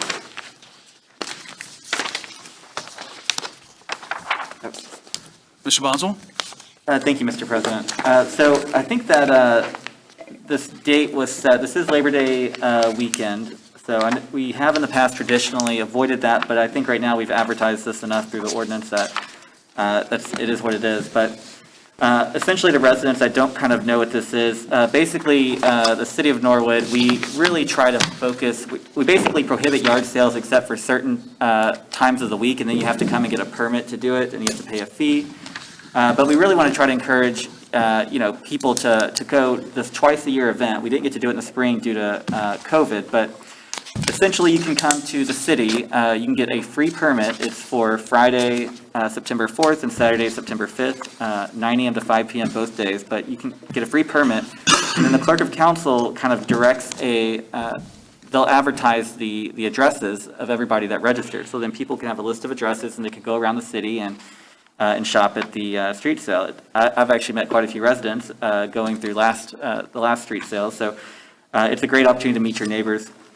But anyways, you get your permit. I think traditionally it's been at the auditor's office, so I think it's probably still there. But you get the permit at the auditor's office, so probably starting within the next couple days after we approve this, you can go ahead and do that. But I know that there are many residents that I saw online that were extremely excited that we were going to be going forward with this. I just ask that people just be safe and, when possible. And, but no, I think it's gonna be a great event for the city. And I think that, like I said, people are really looking forward to this. So thank you for making this happen. Thank you, Mr. Bonsall. Mr. Thompson? Yeah, at the risk of sounding like a broken record, I'm sure everybody knows what I'm going to say, but we didn't have this in the spring because of COVID, and we've got more cases now active in the city of Norwood than we did in the spring. At the same time, I'm sure this is going to pass. I'm going to vote no on it, but I just encourage everybody to be safe and wear masks when you're around other people and take care of yourselves and others. Thanks. Thank you, Mr. Thompson. Any further discussion? Please call the roll, Mr. Braden. Mr. Bonzel? Yes. Mr. Gabbard? Yes. Mr. Dracy? Yes. Mr. Kelch? Yes. Mr. DiNardo? Yes. Mr. Thompson? No. Mr. Braden's a yes. All members present voting, we have 6 ayes, 1 no. Motion passes. Mr. Braden, may we have all 3 readings, please? Ordinance promoting the citywide street sale September 4th and 5th, 2020, and abating all permit fees associated with the sale and declaring an emergency. Ordinance promoting the citywide street sale September 4th and 5th, 2020, and abating all permits and fees associated with the sale and declaring an emergency. Ordinance promoting the citywide street sale September 4th and 5th, 2020, and abating all permits and fees associated with the sale and declaring an emergency. Thank you, Mr. Braden. May I have a motion? Mr. Bonsall. Thank you, Mr. President. I move that we pass the ordinance. Thank you, Mr. Bonsall. Mr. Dracy. Second. Second by Mr. Dracy. Any discussion? Mr. Bonsall. Thank you, Mr. President. So I very much appreciate the previous council member, and I know that there is a lot of thought that goes into, activities that we should or shouldn't do. Right now we've got indoor stores that are open. We've got many other, museums open, the zoo's open. This specific event, and by the way, in the ordinance in section 11, it calls out that it is highly recommended to follow the Ohio Department of Health Director's orders regarding the use of facial coverings and social distancing during this activity. So, we definitely want people to be safe. But with that being said, we've got big businesses open. We've got other stuff open. These are residents that just want to sell some stuff out of their yard. So, I'm willing to, like I said, vote yes to support that. Thank you. Thank you, Mr. Bonsall. Any further discussion? Please call the roll. Mr. Bonzel? Yes. Mr. Gabbard? Yes. Mr. Dracy? Yes. Mr. Kelch. Yes. Mr. DiNardo. Yes. Mr. Thompson. Nope. Mr. Braden is a yes. All members present? Voting, 6 members voting aye, 1 voting no, motion passes. Moving on to item N, administrative reports. Mayor Schneider. Thank you, Mr. President. There was discussion at City Hall about the delivery of packets, and the delivery of packets can resume. The auxiliaries will deliver packets if you request, or if you want them, you'll need to talk to Mr. Miracle. If you don't want packets delivered, talk to Mr. Miracle, and they will not deliver packets. But we have that ability, and we will deliver packets to your door prior to the council meeting, so you're not required to come to the police department and pick those up. But Mr. Miracle's, President Miracle is coordinating that effort with the auxiliary police officers.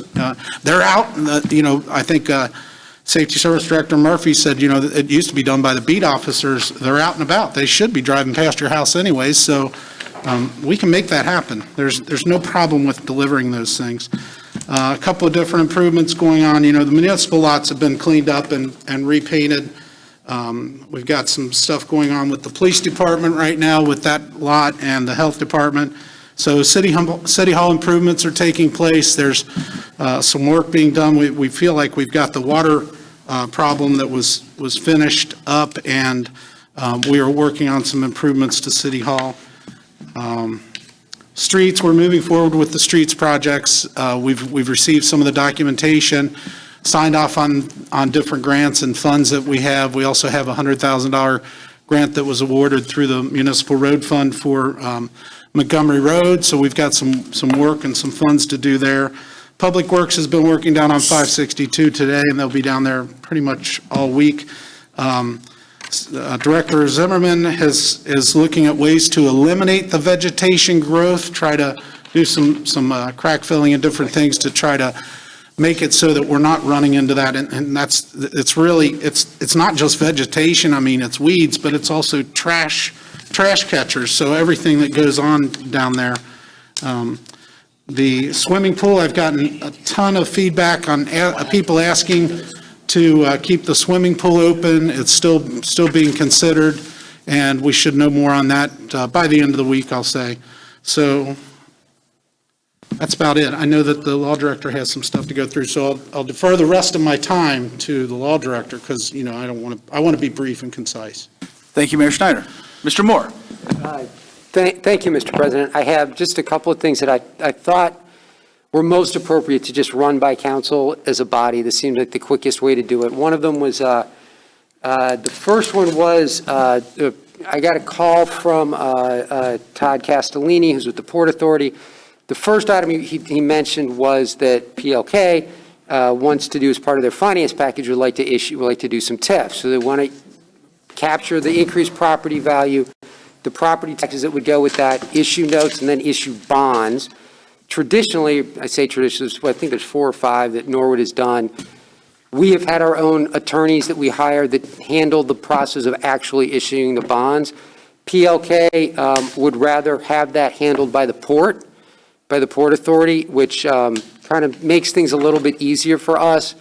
But it's not something we've done. Still, the same redevelopment agreements and all of the same legislation would come through council and be approved by council. It's just the process of putting together the bond issuing packages and then doing kind of the annual reporting on the proceeds kind of thing and the due diligence on that. So unless anybody has an objection, I don't have any objection. But if somebody does, please let me know. Just a question on that. Sure.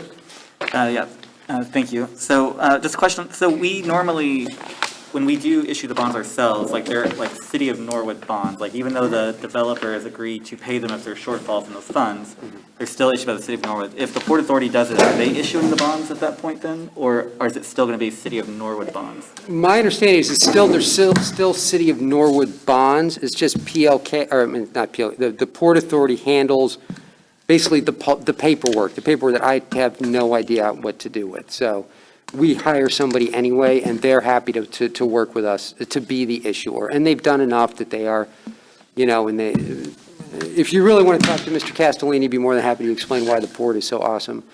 But that just, if anybody has an objection, let me know. I really don't, so. Mr. Bonsall? Yeah, no, I have no objection. Yeah, I have, almost certain that I've met Mr. Castellini, met somebody from the port that's talked about that subject. But, no, no objection here. I was just curious about that kind of process. But, yeah, if you don't have an issue, I don't have an issue. Thank you, Mr. Bonsall. Thank you, Mr. Moore. Any questions for Mr. Moore? Okay. Mr. Moore? And thank you. The second issue, and I've had two firms and the Port Authority talk to me about this. We went through this a few years ago as far as refinancing TIF bonds that are already existing. And we kind of went through the process sort of on the Cornerstone bonds, and that didn't work out. But there are others that the city has issued that are TIF bonds that the idea is those are at higher interest rates than what we can get on them now.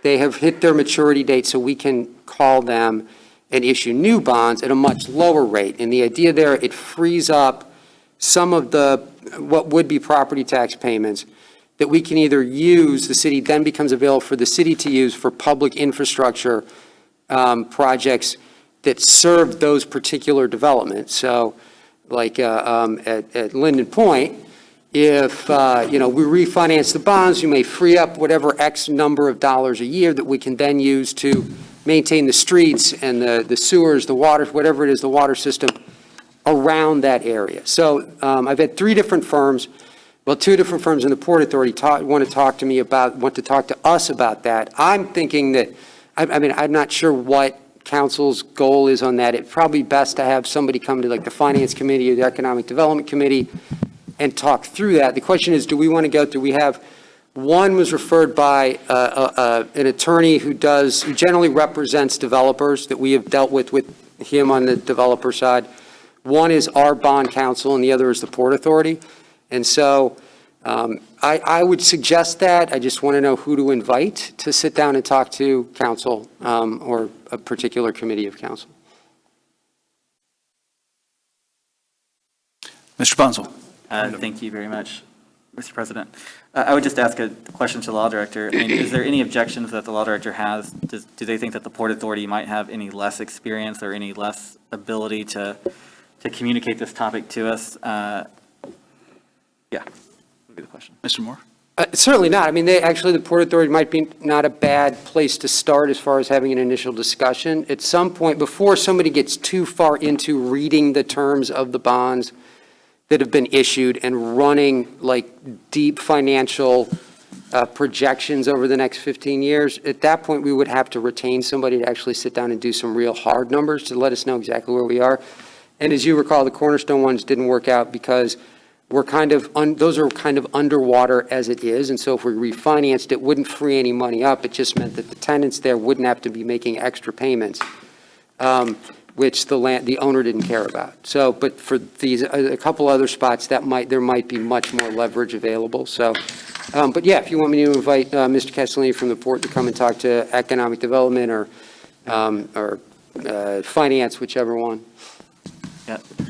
Mr. Bonsall? Yeah, to me, I think strategically, as a city, I think it would be in our best interest to, deepen our relationship with the Port Authority and draw closer together. And if they have the same expertise or better expertise than either of these two bond attorneys that are coming to us because they think they can make some money, if they can kind of sign us on to refinance, then I think going with the Port Authority would be the smartest option, so, in my opinion. Thank you, Mr. Bonsall. Anyone else have a question for Mr. Moore? Mr. Bonsall? Yeah, so did we need to, were you looking for us to refer this to a committee at this point, or did you want to wait till you learned more? Mr. Moore? I think it'd be great to refer it to a committee. There's not really a deadline. They're callable, but there's not a deadline by which they have to be called. Thank you, Mr. Moore. We have both. Mr. DiNardo?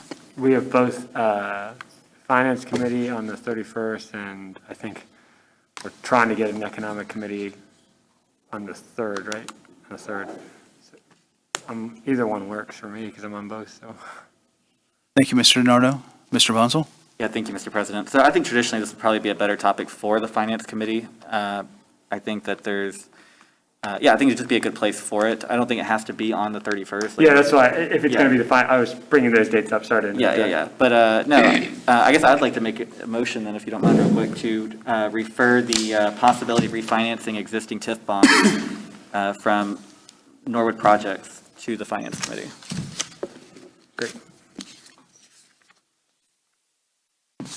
So motion by Mr. Bonzel to refer refinancing TIF bonds to the Finance Committee? Is that correct? That's correct. It's a motion by Mr. Bonzel. May I have a second? Mr. Great, DiNardo? yep. Second by Mr. DiNardo. Any discussion? Yeah, it's just Mr. DiNardo? I brought the timeline to suggest that I doubt that he could make 2 or a couple, weeks' notice. But as soon as you kind of line that up, I'll figure out a date with the team and bring it to the one following. So, all good, thank you. Any further discussion? Please call the roll, Mr. Braden. We have to call a roll. I'm sorry. Oh, no, we do have to call it roll. It's 10. Oh, you made a motion. He made a motion and he seconded it. Ready? Yeah. Ready? Mr. Bonzel? Yes. Mr. Gabbard? Yes. Mr. Dracy? Yes.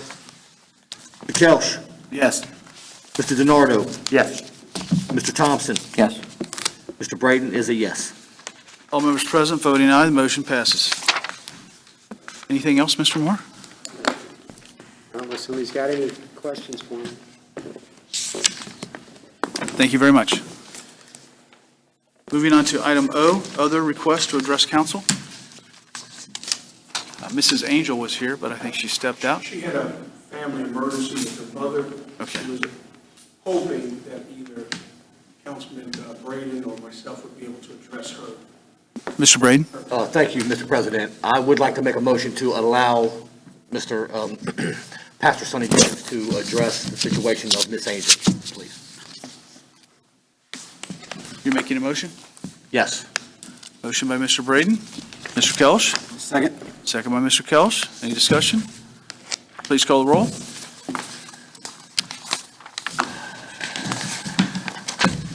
Mr. Bonzel? Yes. Mr. Clark, I'm sorry. Wrong guy. What's your name? Wrong fat guy. Mr. Gabbard? Yes. Mr. Dracy? Yes. Mr. Kelch? Yes. Mr. DiNardo? Yes. Yes. Mr. Thompson? Yes. Mr. Braden's a yes. All members present voting aye, the motion passes. Mr. James? Pastor James?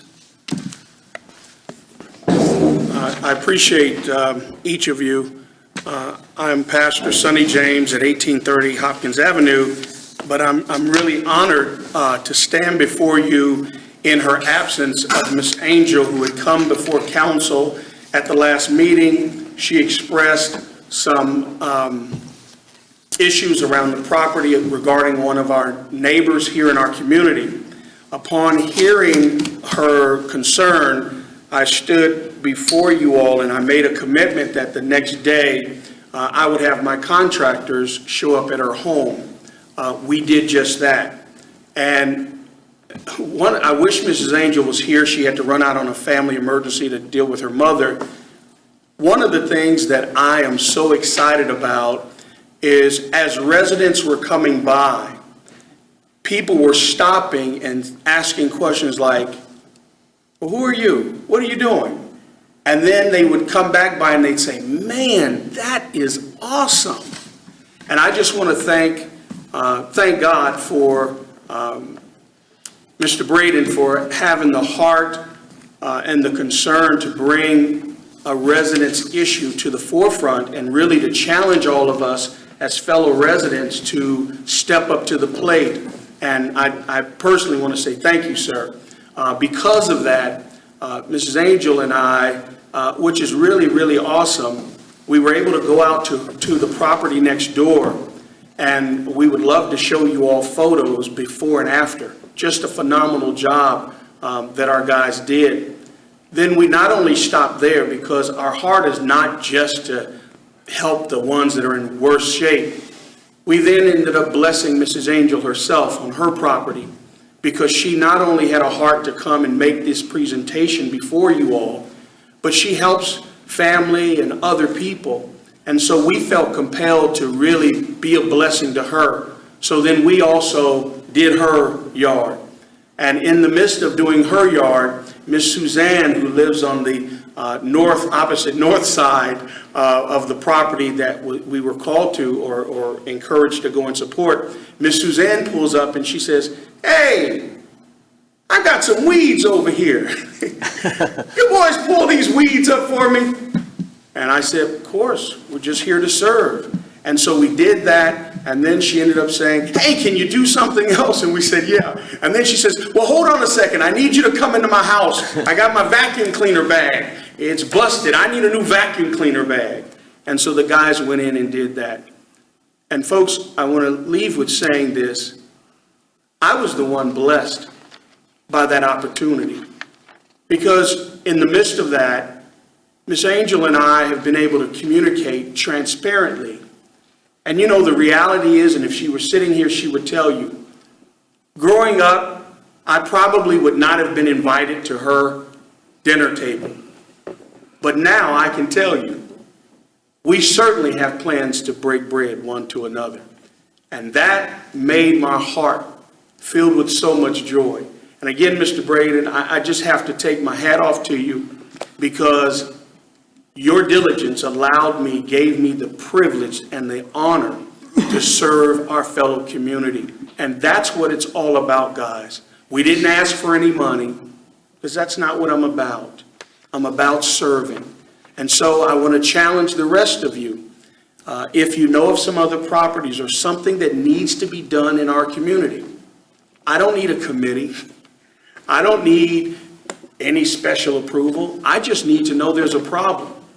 And I'm committing my life, I've committed my life to try to address problems to make them better.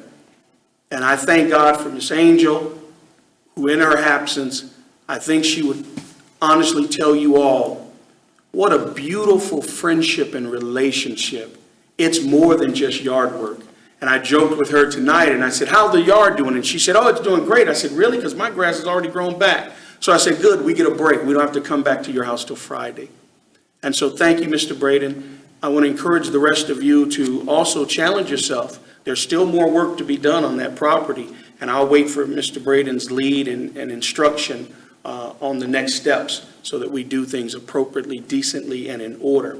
But I'm telling you all, there's nothing like serving another human being. There's nothing like it on the planet.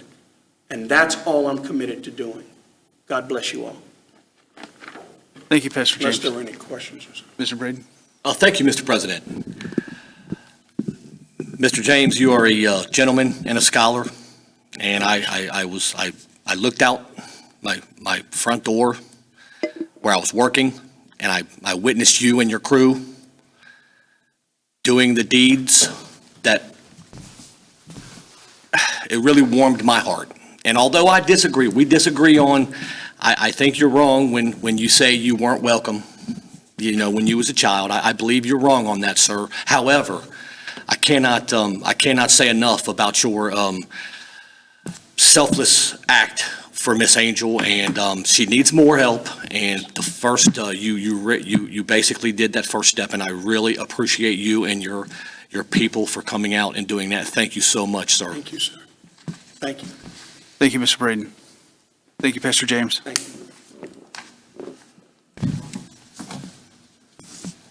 Moving on to unfinished business. Is there any unfinished business before council? Am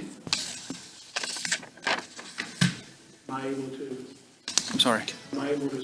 Oh, come forward. Yeah, you did fill out, forgive me, you were speaking for Mrs. Angel. Thank you.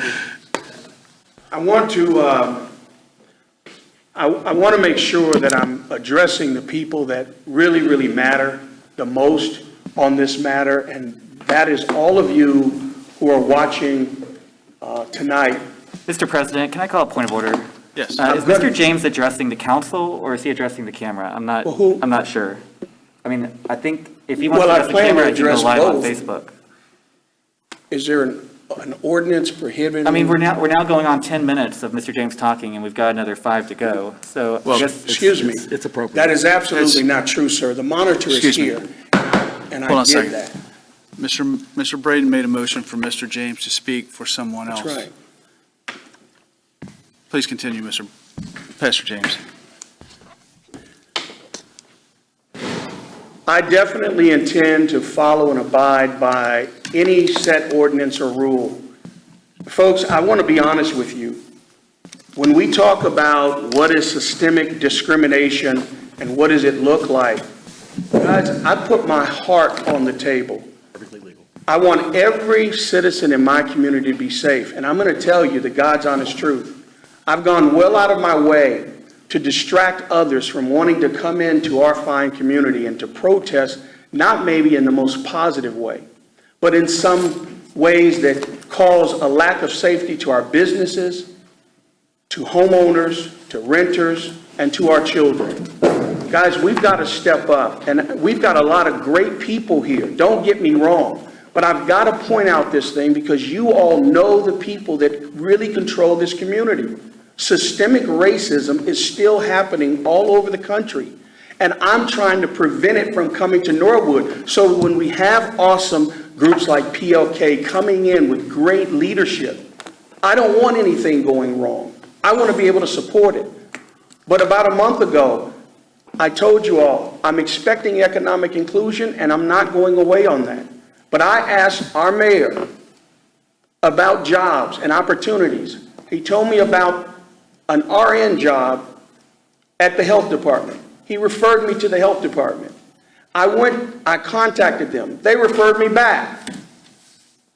Then I had Tasha Rice, almost a 30-year seasoned RN veteran and manager, contact me and say, Pastor, I'm sorry, but they're spinning you. There's 100 and something RN jobs, and come to find out it's not an RN job. It's the health commissioner. So if we're going to work together, guys, we've got to get with our leadership and say, hey, you're a wonderful human being. You mentor people. I applaud that.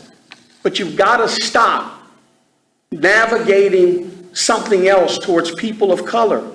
We don't even talk about the social injustices at the beginning of our meetings. And just the other day, Jacob Blake, another African American, killed innocently. And then we're right here on the floor. They vote to have me speak for another resident, and a council member says I've been talking 10 minutes with a monitor here that clearly gives you 5. Folks, these are your friends. I get it. These are people that have mentored you all your life. I get it. But if we want to be safe, if we want to be healthy and raise our children in a democracy, it's time to open up. It's time to declare an emergency. Don't just carry a Black Lives Matter sign. When your friends do wrong, stand up and challenge that. And just ask them, like I've done many a times, to just say, my bad. I'm sorry I did something wrong. And I'm looking at the monitor because I want to honor the 5-minute rule. Not 10 minutes as I've wrongfully have been accused of. When are we going to come together, guys? When are we going to just be one people with one heart, one mission, one goal? And that's to have everybody. It's wonderful when children can come and we can celebrate them. But why don't we celebrate other people who don't feel celebrated? Why don't we embrace everybody? And I'm going to say this to council. I'm so disheartened, guys. My 19-year-old son, he was supposed to be here again tonight, second meeting in a row. Just totally disheartened by people that come right from this room, building up lies and stories, and they all get back to him. And he doesn't even feel welcomed or wanted. Guys, let's just change it. That's all I'm asking. Please, let's do a better job. I announced that a little over a month ago, I was publicly called the N-word. And other than Mr. Gabbard, who at least said, I'm sorry, Pastor James, that was wrong. We don't even address Black Lives Point of Matter. order. Thank you, Pastor James. Thank you for your time. Moving on to item P, unfinished business. Is there any unfinished business this evening? Then we'll move on to new business. Any new business? Mr. Braden. Thank you, Mr. President. I just want to make aware of the residents on and around Worth Avenue. This has been an ongoing issue. We have some complaints about vagrancy, beggars, and trash, and nuisance properties. So these things are being discussed and being looked at. I've actually spoke with one of the owners on the corner of that area in question, and although it's slow process and it's very difficult to bring change, things are being looked at and determined on exactly what could be addressed there and what our powers to be are. So I wanted to put that out there and let the residents on and around Worth Avenue know that's something that is in front of us, and we are trying to figure out what exactly we can do. Thank you. Thank you, Mr. Braden. Any other new business? Mr. Gabbard. I'd like to call an economic development meeting for next Wednesday, September the 3rd at 7:30, please.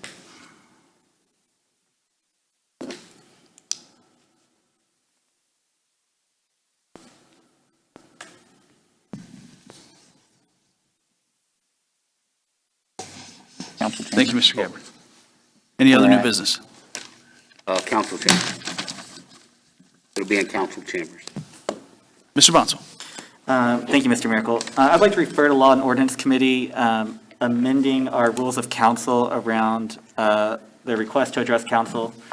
So we already had a Law and Ordinance Committee on this subject, but it was very narrow, and we actually did not vote on it, and it's completely on my fault, the outcome of that, which would have been to move all requests to the beginning.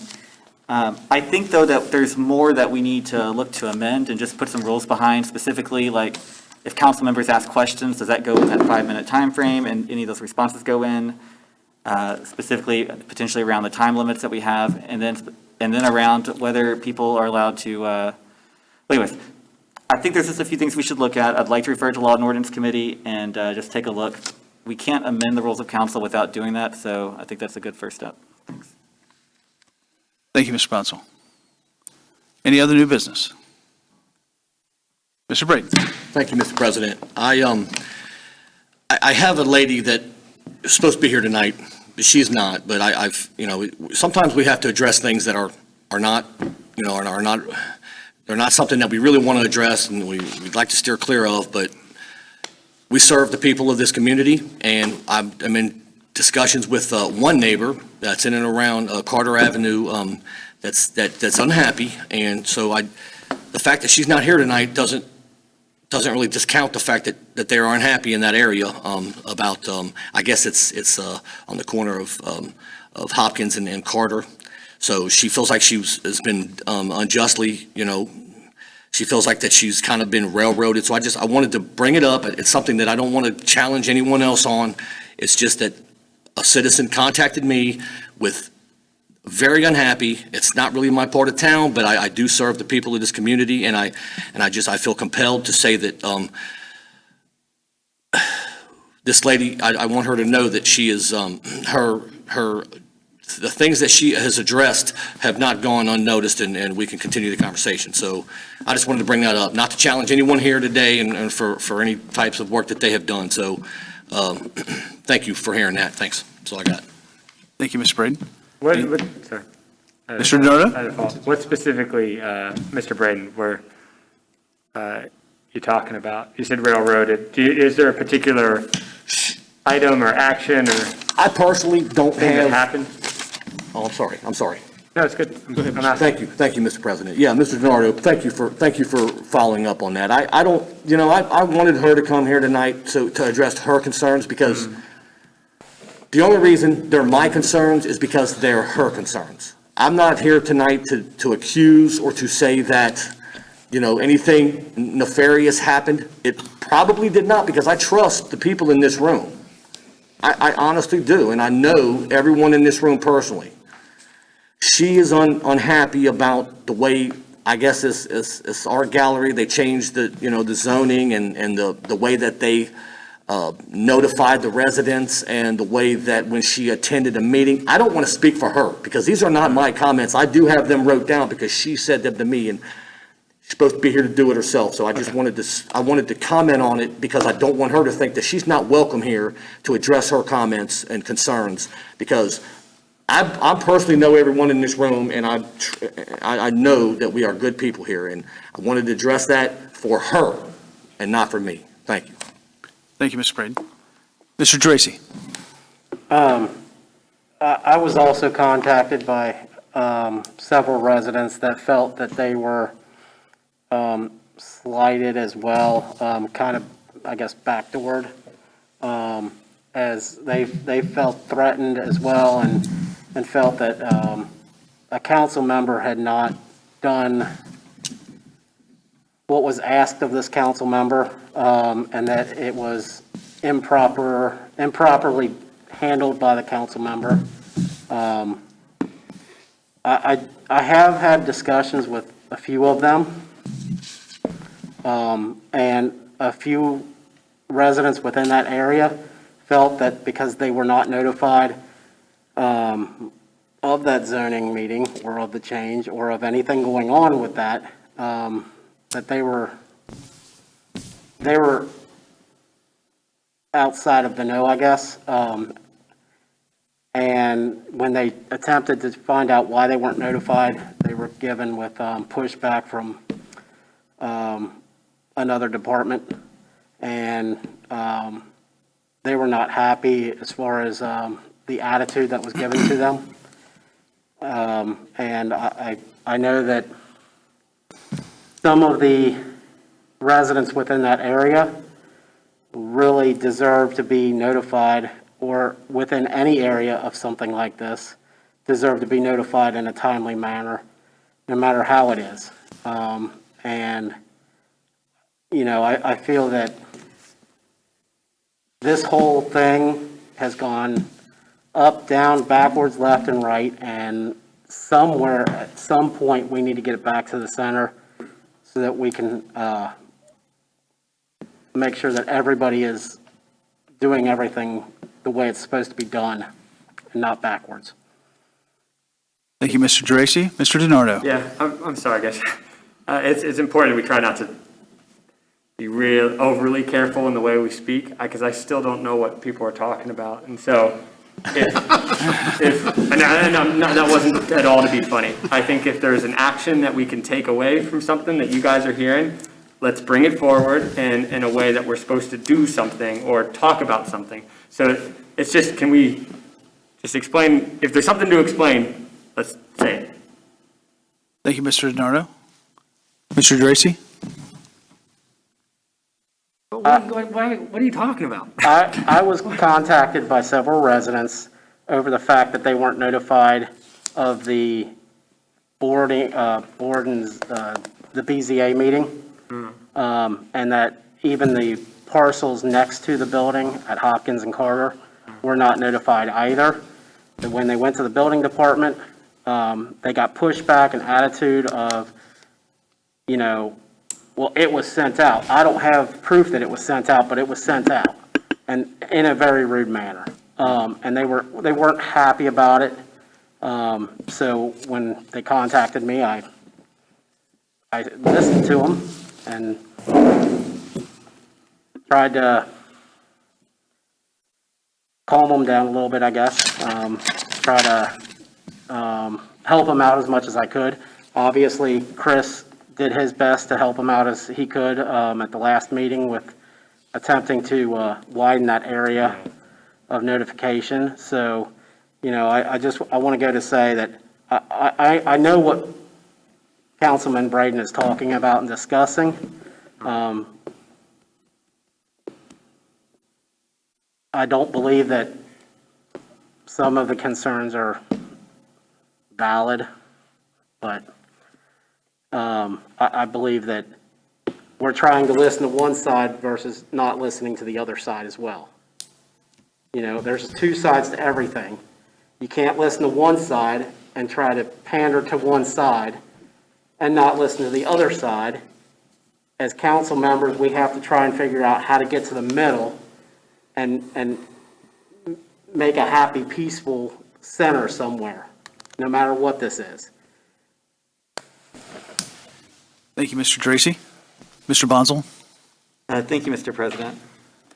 So, I think it's at the subject of all of this. I mean, it's about, essentially, I think it's about a petition that a gentleman that lives on Hopkins provided to me because I'd left my card at his door probably a couple years earlier when I was going door to door. And this person asked me, he called me and said, what can we do about this? And I explained, well, look, we've got council meetings. He's like, well, what about a petition? And I told him, sure, if you can submit a petition and we're going to forward it on, it's going to be, public records going to get forwarded on to the rest of council. And I also did forward it to the people that have expressed interest to the murals because they've expressed that they want to engage in a community way. So, but at this point, I don't know where these threats are coming from. If there's definitely threats that that these neighbors believe that anybody's making against them, I would urge them to come forward because I haven't gotten one of them come to me to tell me that they are upset with what's going on. I have heard rumors that people have been spreading, though, that I'm part of the ownership group of the Hopkins property and all of these other things. And it's absolute falsehoods. And to me, it's frustrating. And it's also frustrating, too, Mr. Braden, because you also are saying that there was a zoning change, and there was no zoning change. There was a conditional use that was granted to the property. So that can only be used as an art studio. There was no zoning change. And that's part of what the misconception's been from the beginning. Because there are people that live on Hopkins that believe that if this art studio goes bad or things don't work out and it closes, that somebody can just put a smoke shop there or something else there, and that's absolutely not true. It can only be for studio uses. That is what the conditional use was granted for. And I do agree that the neighbors were not notified. I think that the building department made an error there in judgment on that, and I think they've read it and are rectifying that. However, the neighbors were all there, so they definitely found out somehow. So it's not like they didn't have their voices heard. Many of them were at the meeting. And so, anyways, it's just kind of frustrating when we've got kind of this different innuendo. I wish we could just kind of come out and express and just say what we're feeling and what we're saying, because I don't think the residents that have no idea what's going on, I don't think they want to hear just, there's this concern by this random person on Carter, and just know that you're being hurt. I guess I don't understand that because, we're here to address issues. And so if we're going to address them, let's address them. And I've given you, my statement about what happened. I apologize to the neighbors if they feel like they were misrepresented, but it's that petition was a public record and it was sent to the rest of council. I mean, that's that, so. Thank you, Mr. Bonzo. Mr. Kelch? Thank you, Mr. President. This is a situation I think a lot of us kind of are in on different kind of levels and different times we got into it as far as what's going on. This is the reason why I wanted to do a resolution to extend the space that for residents to get notified when either a zoning change happens, a conditional change of use change happens. And I do agree the building department might have messed up on this one because it's not their job to send these notifications out in the first place. And there was confusion where it should have been within 200 feet of the building, and they thought it was the adjoining properties. Even some of those residents that I've heard from that were on adjoining properties said they didn't even get a note card, and when they did, it was like within 6 days of the meeting, which is wrong per the statutes given. Another concern of mine is previous council member said, I'm sorry if they felt misrepresented. I mean, they were misrepresented, and though this is something, some of us might agree with or disagree with, we're not here to represent those residents that just agree with us. We're here to represent those that also might disagree with something that we like or enjoy.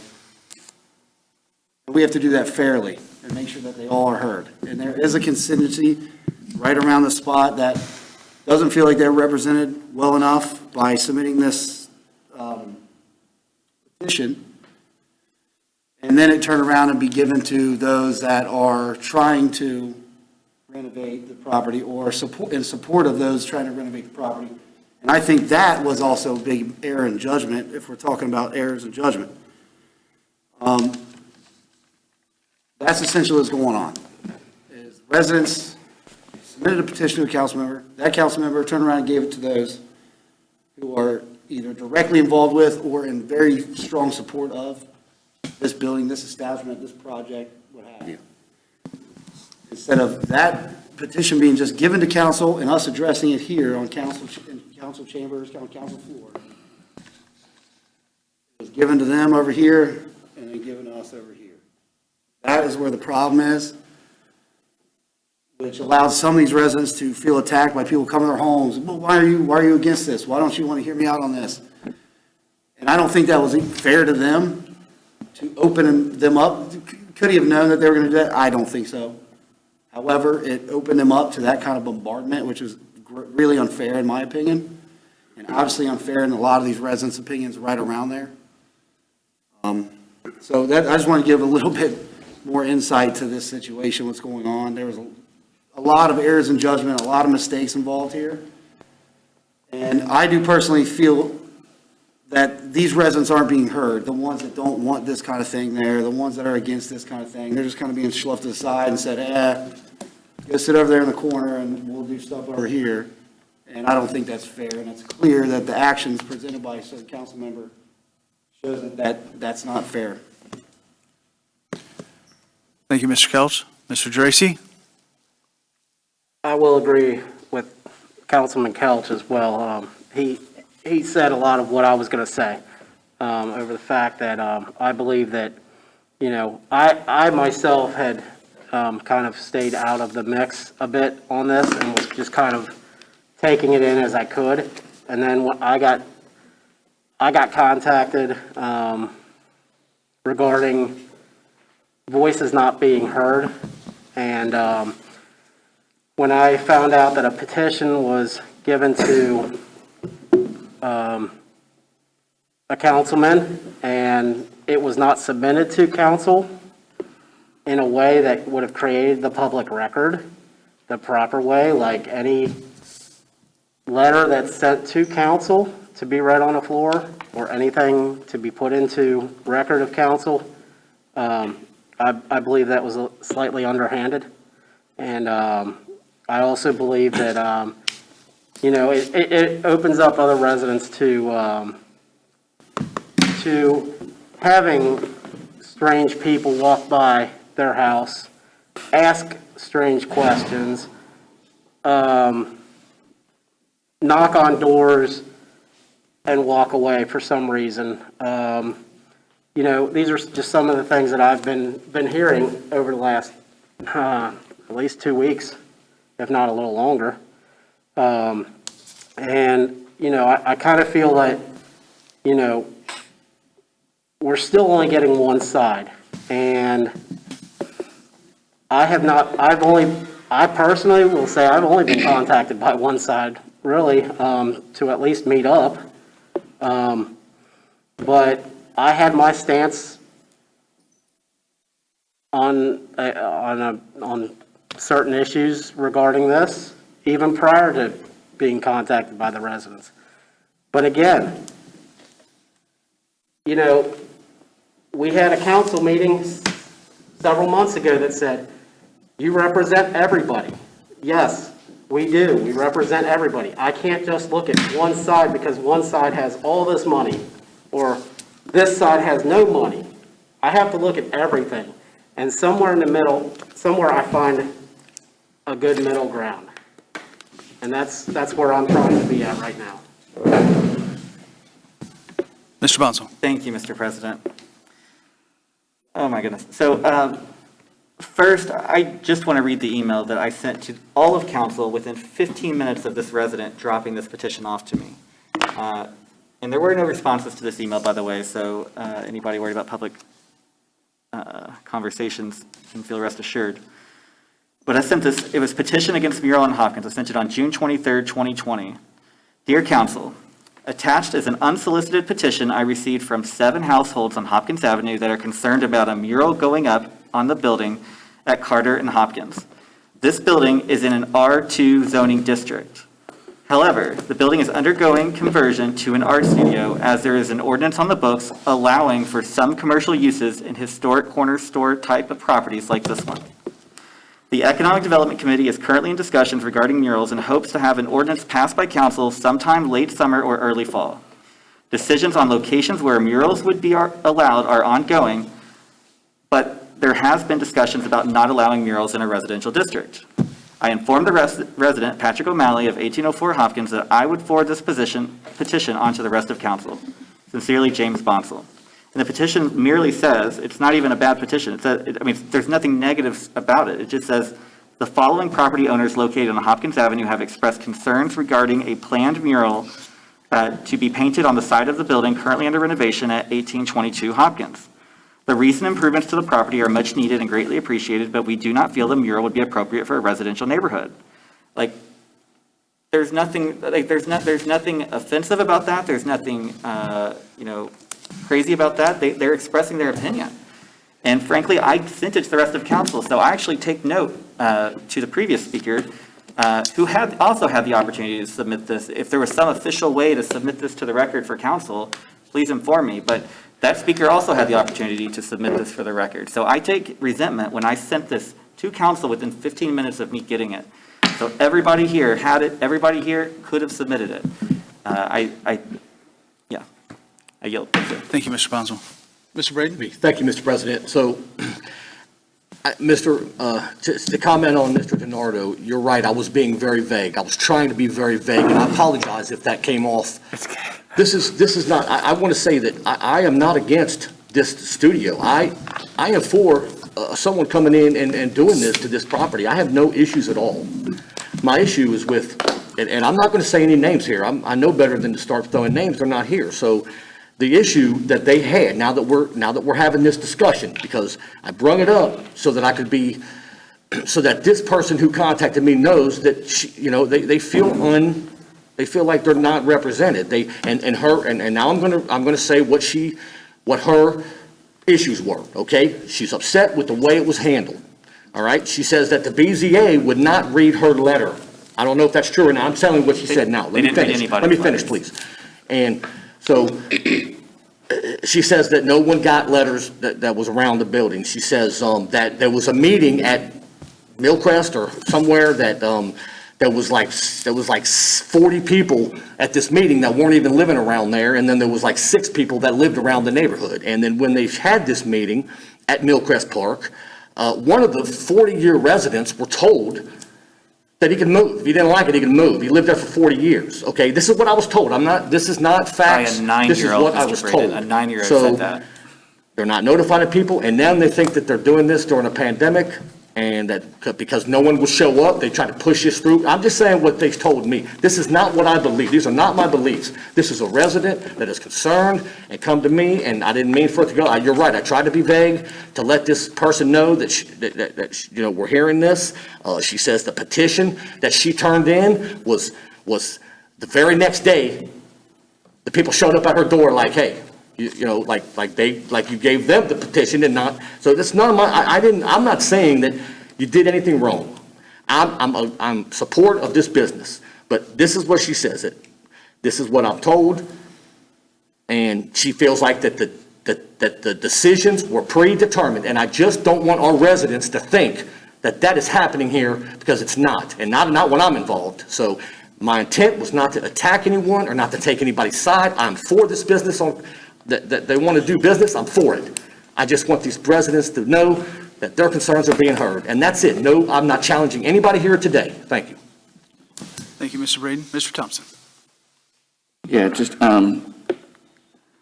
a few comments I want to make. One, this was there's a lot of confusion around this property, and I think our residents were very confused around this property, because this was a petition about a mural, and they're getting upset about a conditional use change BZA meeting.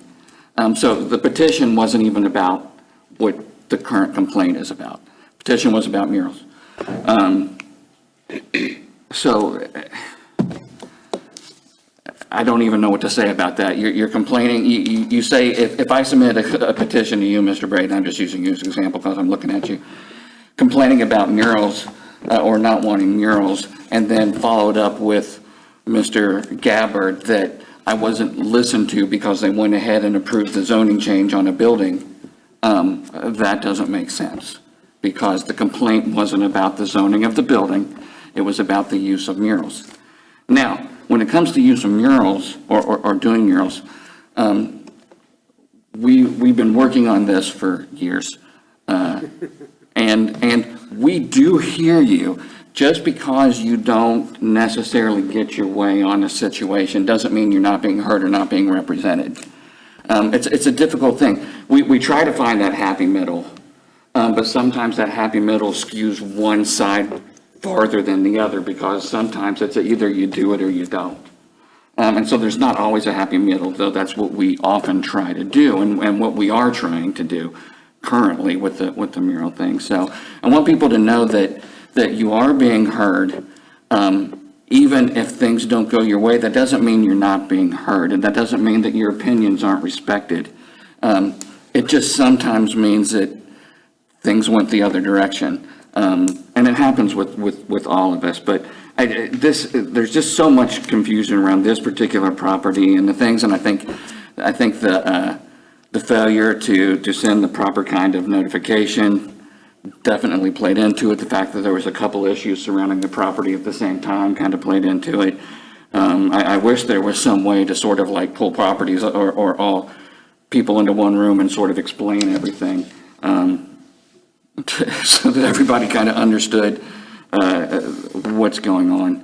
The final thing I want to say is that there, and I know in this time that the BZA or whoever was supposed to send the notifications probably did it wrong. But we as a council and as a city aren't responsible for how much you as citizens pay attention to what we do. We put out our agendas, we do public announcements of our meetings, we try to do it in a good amount of time. This time, I understand, wasn't it? And with your ordinance, you propose, we're even trying to extend that time. So we want you to be able to be informed and to know what's going on. But that means you also have to be engaged with it. And so if there are times when you feel surprised because you found out about something late, it could be because of the amount of engagement that you are having with us to begin with. I'm not trying to say that we don't want to engage. We do want to engage. We want you to be as informed and involved as you possibly can.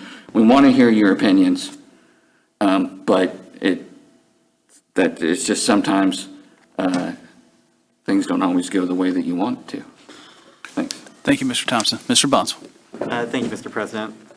So first, I just want to apologize to Mr. Braden for interrupting him, but you know, he was parroting things that very well, a few of those things were not true or they were highly misrepresented.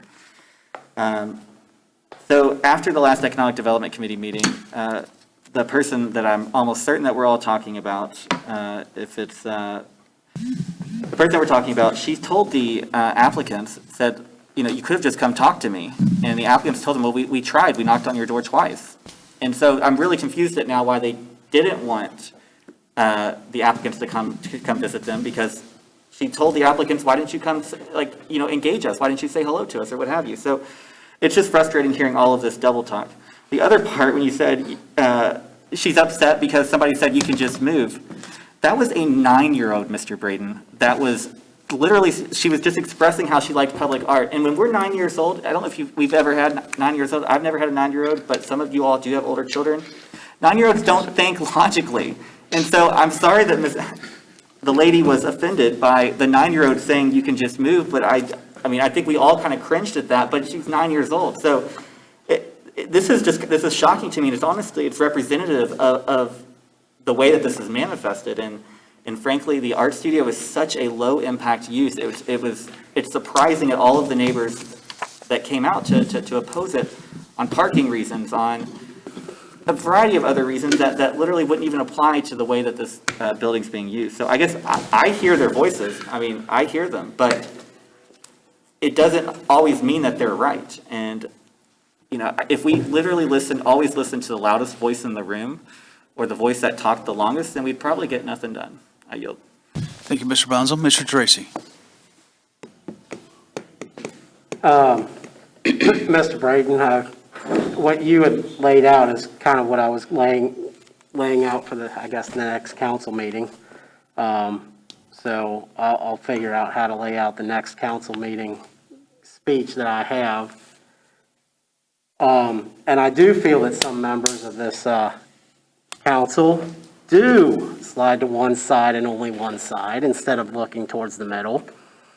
I feel that they think that there is only one side, and it hurts me that we can't listen to everybody. And, when I'm contacted saying that voices aren't being heard, we had an ordinance several months ago that voices weren't heard. I heard from people that wanted to speak on an ordinance, but didn't have a chance because it went through on three readings. Passed on 3 readings, went through. But we didn't hear the voices that may have opposed that ordinance.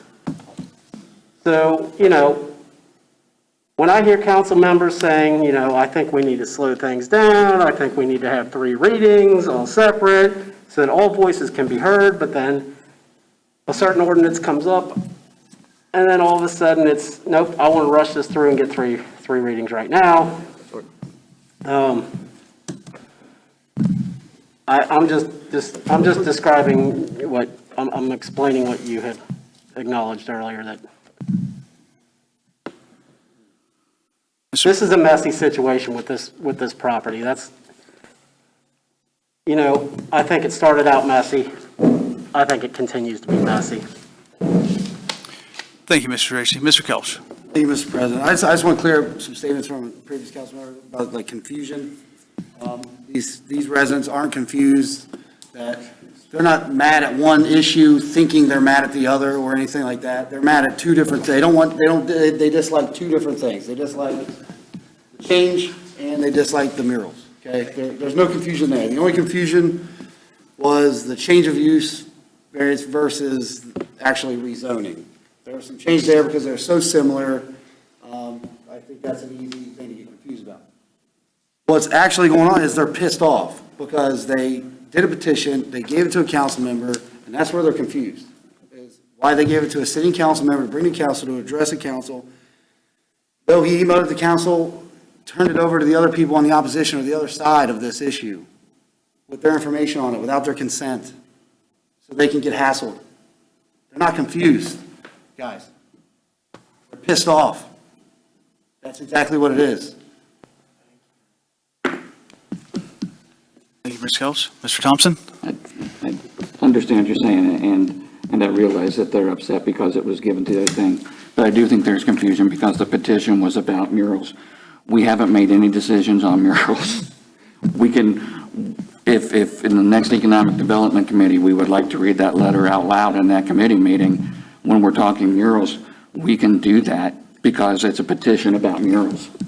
It was not, they could be also upset about the fact that it was a conditional change. I totally understand that too. But I was just pointing out earlier that clearly there is confusion in people's minds about how these 2 topics are rearranging. I'm not making a comment about whether the petition was entered properly or not. I'm just saying it was a petition about murals, and we haven't done anything with that yet. Thank you, Mr. Thompson. Any other new business? I would like to know when we can meet as a committee of the whole, if you'd like to meet this week or early next week. I won't be able to meet anytime this week, Mr. President. This week is out?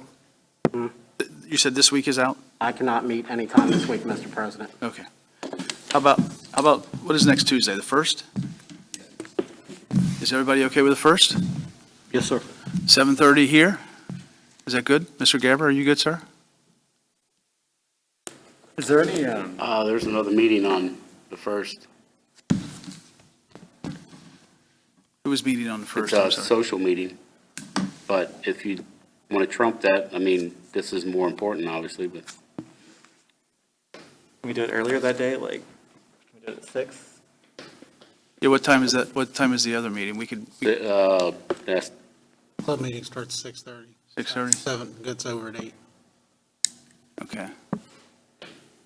We could also double up, since there's one topic, it's a focused meeting. We could maybe do something like either the 31st or the 2nd. Either the 31st or the 2nd, where there's already a meeting. We could go either before or after, probably before. I can't do 31st. So maybe the 2nd, if you were to go. Is Wednesday the 2nd? Yeah. Okay with everyone? This way we're maximizing the time. I just together. called a meeting for the 2nd, What time? 7:30. Yeah, so I'm Oh, suggesting. I wrote down the 3rd, Mike. I'm sorry. It's for the 2nd. That's what we have. Oh, Wednesday the 2nd, I'm sorry. I probably said the 3rd, I was meeting Wednesday the 2nd. And then my suggestion was maybe to do 6:30. From 6:30 to 7, have a committee as a whole on a specific topic, and then those who have to stay for the second meeting. I'm good with that. You know, I think it's maximizing the calendar. Okay, what time would you want to do The that? 6:30 on the 2nd is what I'm proposing. 6:30? Okay, Yep. so 6:30 on the 2nd. Yep. I'd also recommend that we have it here. Here. So. Okay. So go ahead and change the committee meeting to here. Okay. That's helpful, guys. Thank you. All right, we'll do 6:30, Wednesday the 2nd, right here for a committee of the whole. I can't guarantee I can make that day, but I'll try. Okay. Um, Okay, thank you, Mr. Dracy. Everyone else okay? Any other new business? Excellent, we'll move on to communications. We have one letter this evening, a letter from our treasurer, Mr. Tim Maloney. Mr. Braden, do you have Mr. Maloney's letter? I do, yes. Wrote on August 24th, 2020. Dear council members, attached are the conciliations for June and July 2020. If you have any questions, please feel free to contact me. Respectfully, Tim Maloney, Treasurer, City of Norwood. May I have a motion to receive and file the letter? Motion by Mr. Thompson, second by Mr. Nardo. Any discussion? Please call the roll. Mr. Bonzel. Yes. Mr. Gabbard. Yes. Mr. Dracy. Yes. Mr. Kelch. Yes. Mr. DiNardo. Yes. Mr. Thompson. Yes. Mr. Braden's a yes. All members present, voting aye, the motion passes. Item S, all members are present, so it moves us to item T, adjournment. May I have a motion for adjournment? Mr. Geraci? Make a Motion motion by, to adjourn. motion by Mr. Geraci. Mr. Kelch? Second by Mr. Kelch. Please call the roll. Mr. Bonzel. Yes. Mr. Gabbard. Yes. Mr. Dracy. Yes. Mr. Kelch. Yes. Mr. DiNardo. Yes. Mr. Thompson. Yes. Mr. Braden's a yes. All members present, voting aye. We are adjourned.